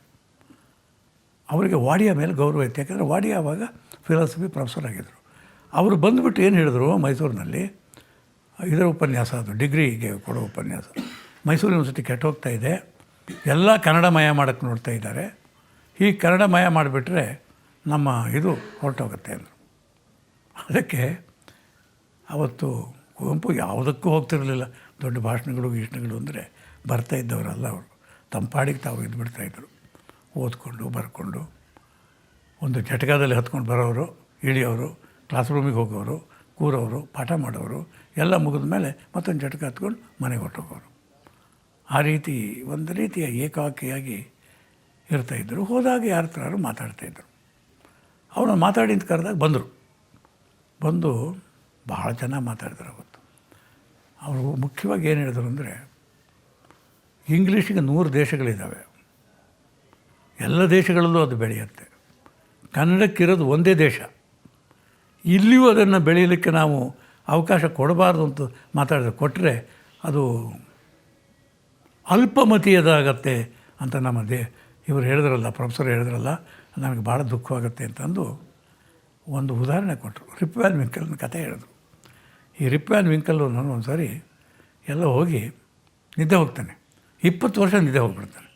20 ವರ್ಷ ನಿದ್ದೆ ಹೋದ ನಂತರ ಒಂದಿನ ಎಚ್ಚರ ಆಗುತ್ತೆ. ಎಚ್ಚರ ಆದ ನಂತರ ಊರಿಗೆ ಬರ್ತಾನೆ. ಊರಿಗೆ ಬಂದರೆ ತಾನು ಕಂಡಿದ್ದು ಯಾವುದೂ ಇರೋದಿಲ್ಲ, ಎಲ್ಲ ಬದಲಾವಣೆ ಆಗಿಬಿಟ್ಟಿರುತ್ತೆ. ಇವರು ಈಗ ರಿಪ್ ವ್ಯಾನ್ ವಿಂಕಲ್ ಹಂಗೆ ಬಂದಿದ್ದಾರೆ ನಮ್ಮ ಮೈಸೂರು ಯೂನಿವರ್ಸಿಟಿಗೆ ಅಂತ ತಮಾಷೆ ಮಾಡಿದರು. ಆಗ ಸರ್ಕಾರದವರು, ನೀವು ಸರ್ಕಾರದ ನಿಲುವುಗಳಿಗೆ ಸಂಬಂಧಪಟ್ಟಂಥ ವಿಷಯಗಳ ಬಗ್ಗೆ ಸಾರ್ವಜನಿಕವಾದ ಹೇಳಿಕೆಗಳನ್ನು ಕೊಡಕೂಡುವುದು ಅಂತ ಒಂದು ಆಜ್ಞೆಯನ್ನು ಕುವೆಂಪುರವರಿಗೆ ಕೊಟ್ಟರಂತೆ. ಆಗ ಅವರು ಸಿಟ್ಟಿಗೆದ್ದು ಒಂದು ಪದ್ಯ ಬರೆದರು. ಅದು ನಾವೆಲ್ಲ ಹೇಳ್ಕೊಂಡು ಓಡಾಡ್ತಿದ್ವು. ಅಖಂಡ ಕರ್ನಾಟಕ, ಅಲ್ತು ನಿಮ್ಮ ರಾಜಕೀಯ ಕಪಟ ನಾಟಕ, ನೃಪತುಂಗನ ಚಕ್ರವರ್ತಿ, ಪಂಪನಲ್ಲಿ ಮುಖ್ಯಮಂತ್ರಿ, ರನ್ನ ಪಂಪ ಹರಿಹರ ಷಡಕ್ಷರಿ ಮುದ್ದಣ್ಣರ ರಚಿಸುವೊಂದು ಕೃತಕವಲ್ತು ಸರಸ್ವತಿಯ ಕರ್ಣಕುಂಡಲ ಅಂತಂದು ಆಗ ತಮಾಷೆಗೆ ಒಬ್ಬ ಮಂತ್ರಿ ಅವ್ರ ಹೆಸರು ಹೇಳೋದು ಬೇಡ, ಸ್ವಲ್ಪ ಮೆಳ್ಳಗಣ್ಣನಾಗಿದ್ದ. ಮೆಳ್ಳಗಣ್ಣ ಕಾಣೆ ನೀನು ಹೇಳು ತಪ್ಪು ನನ್ನದೇನು ಅಷ್ಟು ಸಾಲಿದೆ. ನಾವು ಊರು ತುಂಬ ಆಡ್ಕೊಂಡು ಓಡಾಡಿಬಿಟ್ಟು ಹೀಗೆ ಮಾತಾಡುವಾಗ ಮಾತಾಡ್ತಾಯಿದ್ರು ಅವರು. ಅವ್ರಿಗೊಂದು ರಾಜಕೀಯ ಪ್ರಜ್ಞೆಯೂ ಕೂಡ ಒಂದು ವಿಚಿತ್ರವಾದಿತ್ತು ನೋಡಿ. ಇಂಡಿಯಾದಲ್ಲಿ ಅನೇಕ ಜನ ಲೇಖಕರು ಸೋವಿಯಟ್ ಯೂನಿಯನ್ ಪ್ರಬಲವಾಗಿದ್ದ ಕಾಲದಲ್ಲಿ ಅಲ್ಲಿ ಏನೂ ತಪ್ಪಿಲ್ಲ ಅನ್ನೋ ಹಾಗೆ ಸೋವಿಯಟ್ ಯೂನಿಯನನ್ನು ಹೊಗಳ್ಕೊಂಡು ಬಂದರು. ಬಿಷಮ್ ಸಹಾನಿ ಕೂಡ ಅಲ್ಲೇ ಇದ್ದವರು. ಅಲ್ಲಿ ನಡೀತಾ ಇದ್ದ ದುರಂತ ಕಾಣಲಿಲ್ವ ಅವರಿಗೆ? ಕೊಲೆ ಕಾಣಲಿಲ್ವಾ? ಭೀಕರವಾದ ಅನ್ಯಾಯ ಕಾಣಲಿಲ್ವಾ? ಎಲ್ಲ ಕಂಡು ನಾವೊಂದಿನ ಕೇಳಿದೆ ಬಿಷಮ್ ಸಹಾನಿನ, ಎಲ್ಲ ಕಂಡು ಹೆಂಗೆ ಸುಮ್ಮನೆ ಇದ್ರಿ ನೀವು? ಕುವೆಂಪು ಒಬ್ಬರ ಮಟ್ಟಿಗೆ ಕೋಗಿಲೆ ಮತ್ತು ಸೋವಿಯಟ್ ರಷ್ಯಾ ಅನ್ನುವ ಪದ್ಯದಲ್ಲಿ ಸೋವಿಯಟ್ ರಷ್ಯಾನ ಸಮಾನತೆಯ ಕಲ್ಪನೆಯನ್ನು ಅವರು ಇಷ್ಟಪಡ್ತಾ ಇದ್ದರೂ ಕೂಡ ಅಲ್ಲಿ ಎಲ್ಲ ರೀತಿಯ ಬೇಹುಗಾರಿಕೆ ನಡೆಯೋದಿದೆಯಲ್ಲ, ಅಲ್ಲಿ ಒಂದು ಇಂಟಿಮೆಸಿ ಮತ್ತು ಪ್ರೈವಸಿ ಅನ್ನೋದು ಇಲ್ಲದೇ ಇದೆಯಲ್ಲ, ಅದನ್ನು ಭಾಳ ಚೆನ್ನಾಗಿ ತಮಾಷೆ ಮಾಡಿ ಕೋಗಿಲೆ ಮತ್ತು ಸೋವಿಯಟ್ ರಷ್ಯಾ ಅನ್ನುವ ಪದ್ಯವನ್ನು ಬರೆದರು. ಏನೇನೋ ಬರೆದಾರೆ ಅವರು ತನ್ನ ಕಾಲಕ್ಕೆ. ಫ್ರಾಯ್ಡ್ ಮೇಲೆ ಬರ್ತಾರೆ ಅವರು. ಹೀಗೆ ತನ್ನ ಕಾಲಕ್ಕೆ ಸ್ಪಂದಿಸ್ತಾ ಹೋದರು. ಆದರೆ ಎಲ್ಲದಕ್ಕೂ ಸ್ಪಂದಿಸಬೇಕಾಗಿ ಬಂದಿದ್ದರಿಂದ ಎಲ್ಲ ಪದ್ಯಗಳು ಒಳ್ಳೆಯ ಪದ್ಯಗಳಾಗಿರೋದಿಲ್ಲ. ಯಾಕಂದರೆ ಹಿಂದೆ ಸ್ಪಂದಿಸೋಕ್ಕಿದ್ದ ಮಾಧ್ಯಮ ಇವತ್ತು ಲೆಟರ್ಸ್ ಟು ದಿ ಎಡಿಟರ್ ಬರೀತಾರಲ್ಲ, ಆಲ್ಮೋಸ್ಟ್ ಹಾಗೆ ಪದ್ಯಗಳನ್ನು ಬರೀತಿದ್ದರು ಅವಾಗ. ಯಾವುದಕ್ಕಾದ್ರೂ ಒಂದು ವಿಷಯ ಬಂದರೆ ಅದನ್ನು ಸ್ಪಂದಿಸೋದಕ್ಕೆ ಒಂದು ಪದ್ಯ. ಅದರಿಂದ ಕುವೆಂಪುರವರ ಎಲ್ಲ ಪದ್ಯಗಳು ಒಂದೇ ಮಟ್ಟದವು ಅಂತ ಹೇಳಬೇಕಾಗಿಲ್ಲ, ಅವು ಸ್ಪಂದನಶೀಲವಾದವು. ಆ ಕೋಗಿಲೆ ಮತ್ತು ಸೋವಿಯಟ್ ರಷ್ಯಾ ಮಟ್ಟಿಗೆ ಕೇವಲ ಸ್ಪಂದನಶೀಲವಾದ್ದಲ್ಲ, ತನ್ನಲ್ಲೇ ಒಂದು ಘನವಾದ ಒಂದು ಪದ್ಯ ಅದು. ಅದನ್ನು ಬರೆದಿದ್ದರು ಅವರು. ಅದರಿಂದ ರಾಜಕೀಯ ಚಿಂತನೆಯಲ್ಲೂ ಕೂಡ ನಮ್ಮ ಕಾಲಕ್ಕೆ ಭಾಳ ಬದ್ಧರಾಗಿದ್ದರು ಅವರು. ಆಮೇಲೆ ಇಡೀ ಜೀವನ ಜಾತಿಯ ವಿರುದ್ಧ, ಆಮೇಲೆ ಗಾಂಧಿಯಂತೆ ಟೆಗೂರ್ರಂತೆ ಈ ರಾಷ್ಟ್ರೀಯ ಕಲ್ಪನೆಯೂ ಕೂಡ ಹೇಗೆ ಯುದ್ಧಗಳಿಗೆ ಎಣೆ ಮಾಡುತ್ತೆ ಅಂತಂದು ನ್ಯಾಷನಲಿಸಮನ್ನೇ ಒಪ್ಪಲಿಲ್ಲ ಗಾಂಧೀಜಿಯವರು. ನ್ಯಾಷನಲಿಸಮನ್ನು ಟೆಗೂರ್ ಕೂಡ ಒಪ್ಪಲಿಲ್ಲ ಅವ್ರು. ಯಾಕಂದರೆ ಅವರು ಜಪಾನ್ನಲ್ಲಿ ಏನಾಗುತ್ತೆ ಅನ್ನೋದನ್ನು ನೋಡಿದರು 2ನೇ ಮಹಾಯುದ್ಧದ ಕಾಲದಲ್ಲಿ. ಆದ್ದರಿಂದ ಕುವೆಂಪುರವರು ಕೂಡ ತಮ್ಮ ಕೊನೆಗಾಲದಲ್ಲಿ ಒಂದು ವಿಶ್ವಮಾನವ ಕಲ್ಪನೆಯನ್ನು ಮಾಡಿದರು. ಅದು ಒಂದು ಪ್ರಸಿದ್ಧವಾದ ಪದ್ಯದ ಮುಖಾಂತರವೂ ಅದನ್ನು ಅವರು ವ್ಯಕ್ತಪಡಿಸ್ತಾರೆ. ಓ ನನ್ನ ಚೇತನ ಆಗು ನೀ ಅನಿಕೇತನ, ಓ ನನ್ನ ಚೇತನ ಆಗು ನೀ ಅನಿಕೇತನ, ಯಾವ ಬಾವುಟವೂ ನಿನಗೆ ಬೇಡ, ಇಡೀ ಮಾನವತೆಯೇ ನಿನ್ನ ಕುಲವಾಗಲಿ ಅಂತ. ಅಂಥ ಒಂದು ದೊಡ್ಡ ಕನಸಿಗೆ ಅವರ ಪ್ರಾರಂಭ ಕಾಲದ ಪದ್ಯದಿಂದಲೇ ಅವರು ಶುರು ಮಾಡಿದ್ದಾರೆ ಅಂತ ಅನಿಸುತ್ತೆ ನನಗೆ. ಅದನ್ನು ವಿವೇಕಾನಂದರಿಂದ ಶುರು ಮಾಡಿದ್ದಾರೆ. ರಾಮಕೃಷ್ಣ ಪರಮಹಂಸರಿಂದ ಎಲ್ಲ ಧರ್ಮಗಳನ್ನು ಏಕರೀತಿಯಲ್ಲಿ ಕಾಣುವ ಪರಮಹಂಸರಿಂದ, ಆಮೇಲೆ ನಮ್ಮ ಪಂಪನಿಂದ, ಕುಮಾರವ್ಯಾಸನು ಹಾಡಿದನೆಂದರೆ ಕಲಿಯುಗ ದ್ವಾಪರವಾಗುವುದು ಅಂತ ಅವ್ರದ್ದೊಂದು ಸಾಲಿದೆಯಲ್ಲ, ಅಂಥ ಕವಿಯಿಂದ, ತನ್ನ ಕಾಲದಿಂದ ಗಾಂಧಿಯಿಂದ, ಹೆಚ್ಚಾಗಿ ಅರವಿಂದರಿಂದ ಅವರು ಈ ರೀತಿಯ ಒಂದು ಕಲ್ಪನೆಯನ್ನು ಕೊನೆಗೆ ಪಡೆದರು. ಅವರ ಬಹಳ ಮುಖ್ಯ ಕೃತಿ ನನಗೆ 2 ಕಾದಂಬರಿಗಳು ಬಹಳ ಮುಖ್ಯ ಕೃತಿ. ರಾಮಾಯಣ ದರ್ಶನ ಮುಖ್ಯ ಕೃತಿ ಅಲ್ಲ ಅಂತ ನಾನು ಹೇಳಿಲ್ಲ, ಆದರೆ ನನ್ನ ಮನಸ್ಸಿಗೆ ಬಂದ ಮುಖ್ಯ ಕೃತಿಗಳೆಂದರೆ 2 ಕಾದಂಬರಿಗಳು. ಅದು ರಾಮಾಯಣ ದರ್ಶನಂನಲ್ಲಿ ಇರುವ ಒಂದು ಸೋಜಿಗದ ಬಗ್ಗೆ ನಾನು ಹೇಳಬೇಕು. ರಾಮಾಯಣ ದರ್ಶನಂನಲ್ಲಿ ಈವಿಲ್ ಇಲ್ಲ, ಕೆಡುಕು ಅನ್ನೋದಿಲ್ಲ. ನಮ್ಮ ಪೂರ್ವಸೂರುಗಳಿಗೆ ಒಂದು ಕೆಡುಕಿನ ಕಲ್ಪನೆ ಇತ್ತು, ಈವಿಲ್, ದುಷ್ಟತನದ ಕಲ್ಪನೆ ಇತ್ತು. ಅದು ಯಾವ ಸದ್ಭಾವನೆಯಿಂದಲೂ ಸರಿ ಹೋಗುವಂಥದ್ದಲ್ಲ. ಶ್ರೀಕೃಷ್ಣ ಪರಮಾತ್ಮ ಬಂದು ಹೇಳಿದರೂ ಅವರು ಬದಲಾಗವರಲ್ಲ. ಬದಲಾಗದೇ ಇರುವ ಒಂದು ಕೆಡುಕಿನ ಕಲ್ಪನೆ ಹಿಂದಿತ್ತು ಅಂತ ಕಾಣುತ್ತೆ. ಆದರೆ ಕಾಳಿದಾಸನ ಕಾಲಕ್ಕೇ ಅಂಥ ಒಂದು ಕೆಡುಕಿನ ಕಲ್ಪನೆಯನ್ನು ಬಿಟ್ಟು ಅವನು ತನ್ನ ಹೆಂಡತಿ ಯಾರು ಅನ್ನೋದನ್ನು ಅವಳನ್ನು ಬಸರು ಮಾಡಿದ ಮೇಲೂ ಮರೆಯುವ ಒಬ್ಬ ರಾಜನ ಕ್ಷಮಿಸುವ ಹಾಗೆ ಒಂದು ದೊಡ್ಡ ನಾಟಕವನ್ನೇ ಬರೆದು ಬಿಡ್ತಾನೆ. ಭಾಳ ಚೆನ್ನಾಗಿದೆ ನಾಟಕ. ಆದರೆ ಒಂದು ರೀತಿಯ ಕೆಡುಕು ಇರ್ಬೋದಲ್ಲ, ಅದಕ್ಕೆ ಅವಕಾಶ ಕೊಡದೇ ಇದ್ದಂಗೆ ಕಾಳಿದಾಸ ಮಾಡ್ತಾನೆ. ಹಾಗೆಯೇ ಕುವೆಂಪುರವರು ಕೂಡ ಯಾವ ಕೆಡುಕಿಗೂ ಅವಕಾಶವಿಲ್ಲದೆ ಇದ್ದಂಗೆ ರಾಮಾಯಣ ದರ್ಶನವನ್ನು ಮಾಡ್ತಾರೆ. ಅಲ್ಲಿ ಕೊನೆಗೆ ಉತ್ಕಟ ಕಾಮಿಯಾಗಿದ್ದ ರಾವಣ ಸೀತೆಯ ಮಗುವಾಗಿಬಿಡ್ತಾನೆ. ಹೀಗೆ ಎಲ್ಲರೂ ಬದಲಾಗಿಬಿಡ್ತಾರೆ. ಅದನ್ನು ಅವರು ಪೂರ್ಣ ದೃಷ್ಟಿ ಅಂತಿದ್ದರು. ಯಾಕಂಗೆ ಅರ್ಥ ಇದ್ದರು ಅಂದರೆ ಅವರಿಗೆ ಶೇಕ್ಸ್ಪಿಯರ್ನ ಟ್ರ್ಯಾಜಿಡೀಸ್ ಆಗ್ತಿರಲಿಲ್ಲ. ಅವರು ಕಿಂಗ್ ಲಿಯರ್ ಓದಿ ಎಲ್ಲ ಇದರಲ್ಲಿ ಕೊನೆಯಲ್ಲಿ ಸಾಯ್ತಾರಲ್ಲ, ಇದು ಸರಿಯಾ? ಅವನಿಗೇನಾದರೂ ಒಂದು ಕಲ್ಪನೆ ಇದ್ದಿದ್ದರೆ ಒಂದು ಸೂಪರ್ ನ್ಯಾಚುರಲ್ ಎಲಿಮೆಂಟನ್ನು ತಂದು ಸರಿ ಮಾಡ್ಬೋದಿತ್ತಲ್ಲ ಅಂತಾರೆ. ಅದು ಕುವೆಂಪು ಅವರಿಗೆ ಇದ್ದ ಒಂದು ಪ್ರಲೋಭನೆ ಅಂತಲೇ ನಾನು ಹೇಳೋದು. ಇವರು ರಾವಣನ್ನೇ ಒಂದು ಮಗು ಮಾಡಿಬಿಡ್ತಾರೆ. ಅದನ್ನು ಪೂರ್ಣ ದೃಷ್ಟಿ ಅಂತಾರೆ. ಅದನ್ನು ಈ ಪೂರ್ಣ ದೃಷ್ಟಿ ಅನ್ನೋದು ಕೂಡ ಫಿಲಸಾಫಿಕಲಿ ಟು ಬಿ ಆರ್ಗ್ಯೂಡ್. ಅದು ಸಾಧ್ಯವ? ಆರ್ಗ್ಯೂ ಮಾಡಬೇಕಾದ್ದು. ಯಾಕಂದರೆ ಒಂದು ಮಾತಿದೆ, ಸತ್ಯ ಸಾಪೇಕ್ಷವಾದ್ದು ಅಂತ. Truth is not absolute but relative ಅನ್ನೋದು. ಅದನ್ನು ನಾವು ಕಣ್ಣು ಮುಚ್ಚಿ ಒಪ್ಕೋತೀವಿ, ತಪ್ಪದು. ಸತ್ಯ ಹುಡುಕೋನು ಇದು ಸಾಪೇಕ್ಷ ಅಂತ ಹುಡುಕೋದೇ ಇಲ್ಲ. ಅಂತಿಮವಾದ ಒಂದು ಸತ್ಯ ಇದೆ ಅಂತ ತಿಳಿದ್ರೆ ಅವನು ಹೊರಡ್ತಾನೆ. ಐನ್ಸ್ಟೈನು ಕೂಡ ಹಾಗೆ ಹೊರಡ್ತಾನೆ. ನಮ್ಮ ಉಪನಿಷತ್ತಿನ ಋಷಿಗಳು ಕೂಡ ಹಾಗೆ ಹೊರಡ್ತಾನೆ.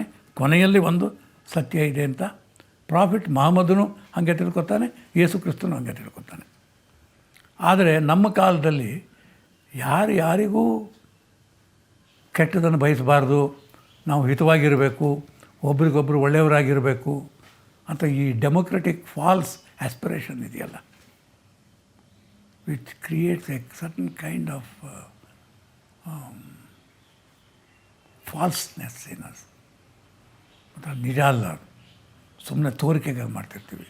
ಅದರಲ್ಲೇ ಟ್ರುತ್ ಇದು ರಿಲೇಟಿವ್ ಅಂದ್ಬಿಡ್ತೀವಿ. ಎಲ್ಲ ಧರ್ಮಗಳನ್ನು ಸಮಾನವಾಗಿ ನೋಡಬೇಕು ಅನ್ನೋ ದೃಷ್ಟಿಯಿಂದ ಸರಿಯೇ. ಆದರೆ ಹುಡುಕುವವನಿಗೆ ಮಟ್ಟಿಗೆ ಟ್ರುತ್ ಇದು ರಿಲೇಟಿವ್ ಅಲ್ಲ.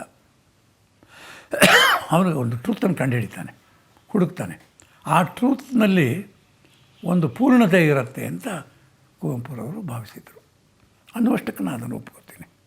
ಆದರೆ ಆ ಪೂರ್ಣ ದೃಷ್ಟಿಯಲ್ಲಿ ಈವಿಲ್ಲಿಗೆ ಅವಕಾಶವೇ ಇರಬಾರ್ದು ಅನ್ನೋದು ಸಾಹಿತ್ಯ ಲೋಕದಲ್ಲಿ ಅಷ್ಟು ಸುಲಭವಾಗಿ ಒಪ್ಪಿಕೊಳ್ಳುವ ಮಾತಲ್ಲ.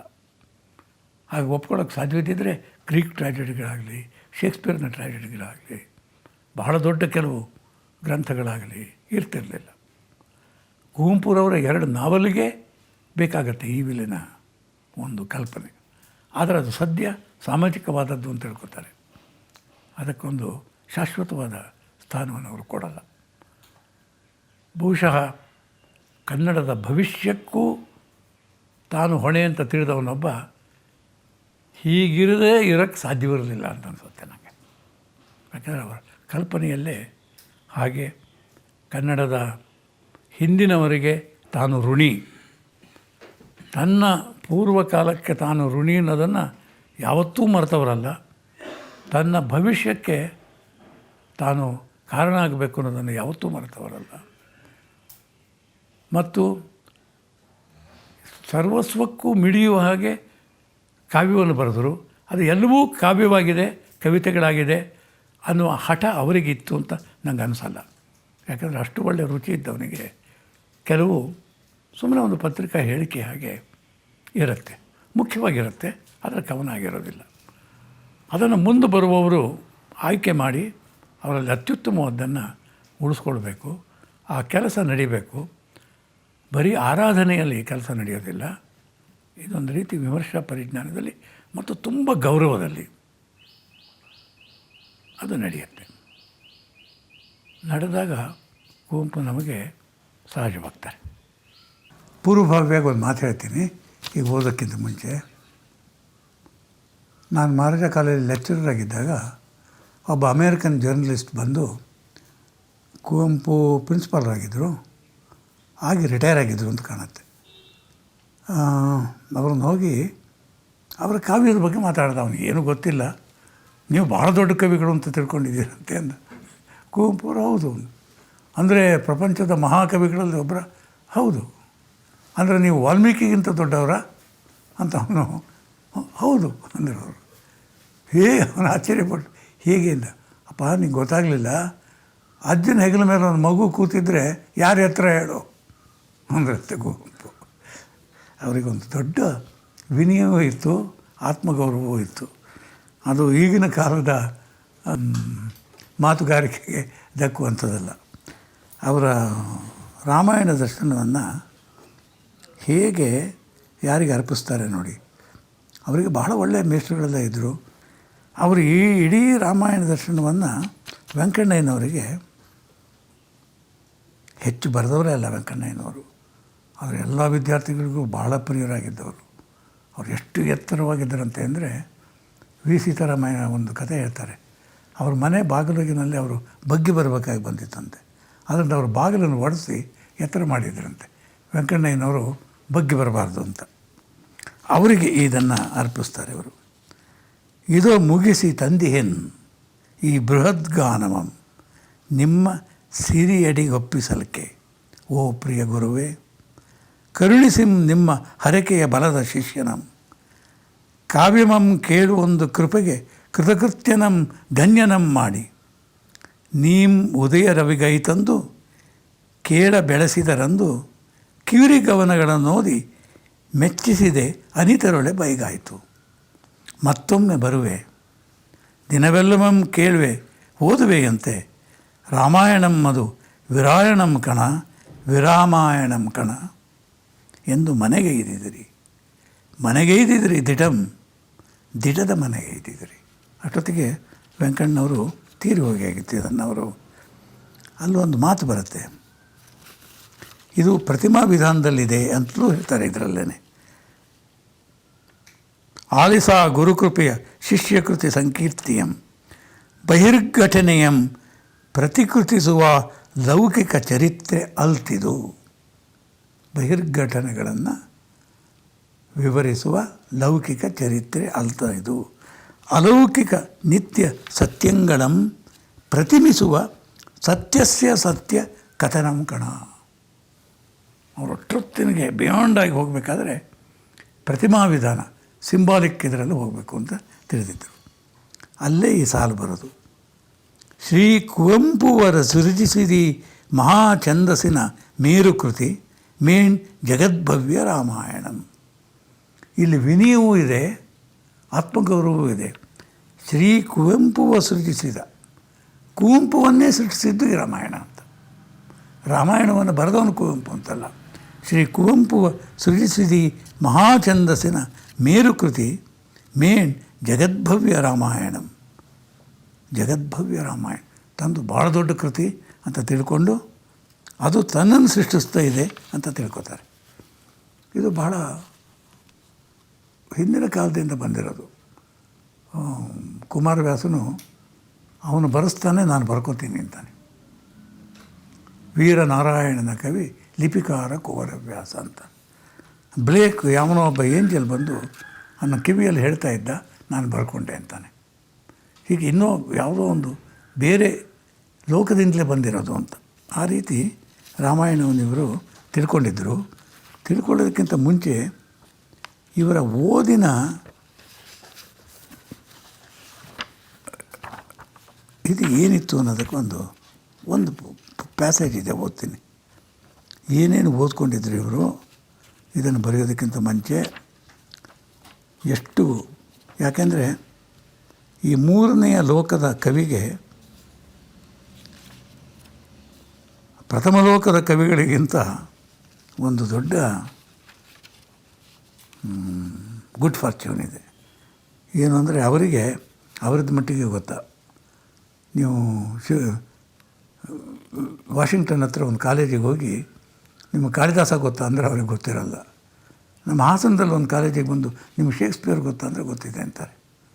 ಅದರಿಂದ ಮೂರನೇದು ಲೋಕದಲ್ಲಿ ಹೆಚ್ಚು ಸುಸಂಸ್ಕೃತಿಯ ಬೆಳವಣಿಗೆಯ ಸಾಧ್ಯತೆ ಇರೋದು ಇಲ್ಲಿ. ಯಾಕೆಂದರೆ ಅವಾಗ ಮೊದಲನೆಯ ಲೋಕ ನಮ್ಮದೇ ಆದ ಲೋಕ ಹಿಂದಿನ ಲೋಕ ಇಷ್ಟು ಗೊತ್ತಿರುತ್ತೆ. ಆದ್ದರಿಂದ ಇವರು ಇಲ್ಲಿ ಯಾರ್ಯಾರಿಗೆ ಇದನ್ನು ಅರ್ಪಿಸ್ತಾರೆ ಅಲ್ಲ, ನೆನೆಸ್ಕೋತಾರೆ ಅಂತ ಅನ್ನೋದಕ್ಕೆ ಇಲ್ಲೊಂದು ಪಸೇಜ್ ಇದೆ, ಹುಡುಕ್ತಾ ಇದ್ದೀನಿ.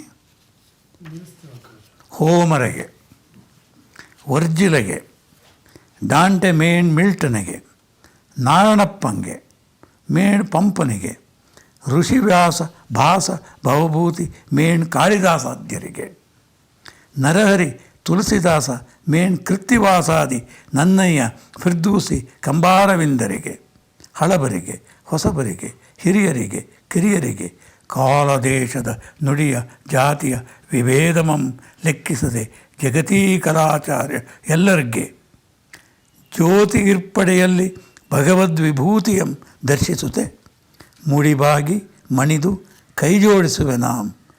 ಲೋಕ ಗುರು ಕೃಪೆ ಇರಲಿ, ಲೋಕ ಕವಿ ಕೃಪೆ ಬರಲಿ, ಲೋಕ ಹೃದಯದ ಬಯಕೆ ಆಶೀರ್ವಾದ ಐತರಲಿ. ಮಣಿದಿರಲಿ ಮುಡಿ, ಮತ್ತೆ ಮುಗಿದಿರಲಿ ಕೈ, ಮತ್ತೆ ಮುಡಿಯಾಗಿರಲಿ ಬಾಳ್ವೆ. ಜೇಸುಗೆ ರಸತಪಸ್ಸೆ, ದೊರಕುಳಿಗೆ ಚಿರಶಾಂತಿ, ಸಿರಿಗನ್ನಡಂ ಗೆಲ್ಗೆ. ಇದೊಂದು ವಿಚಿತ್ರವಾದ ಹೋಮರಿಗೆ ಅಂತ ಶುರುವಾಗಿ ಎಲ್ಲ ಕವಿಗಳ, ಯಾವ ಯುರೋಪಿಯನ್ ಕವಿಗೆ ಅವನ ಒಂದು ಪದ್ಯದಲ್ಲಿ ಇಷ್ಟು ಜನರ ಹೆಸರನ್ನು ಹೇಳಬೇಕು ಅಂತ ಅನಿಸುತ್ತೆ. ಹೇಳಿ, this is third world and this is great culture.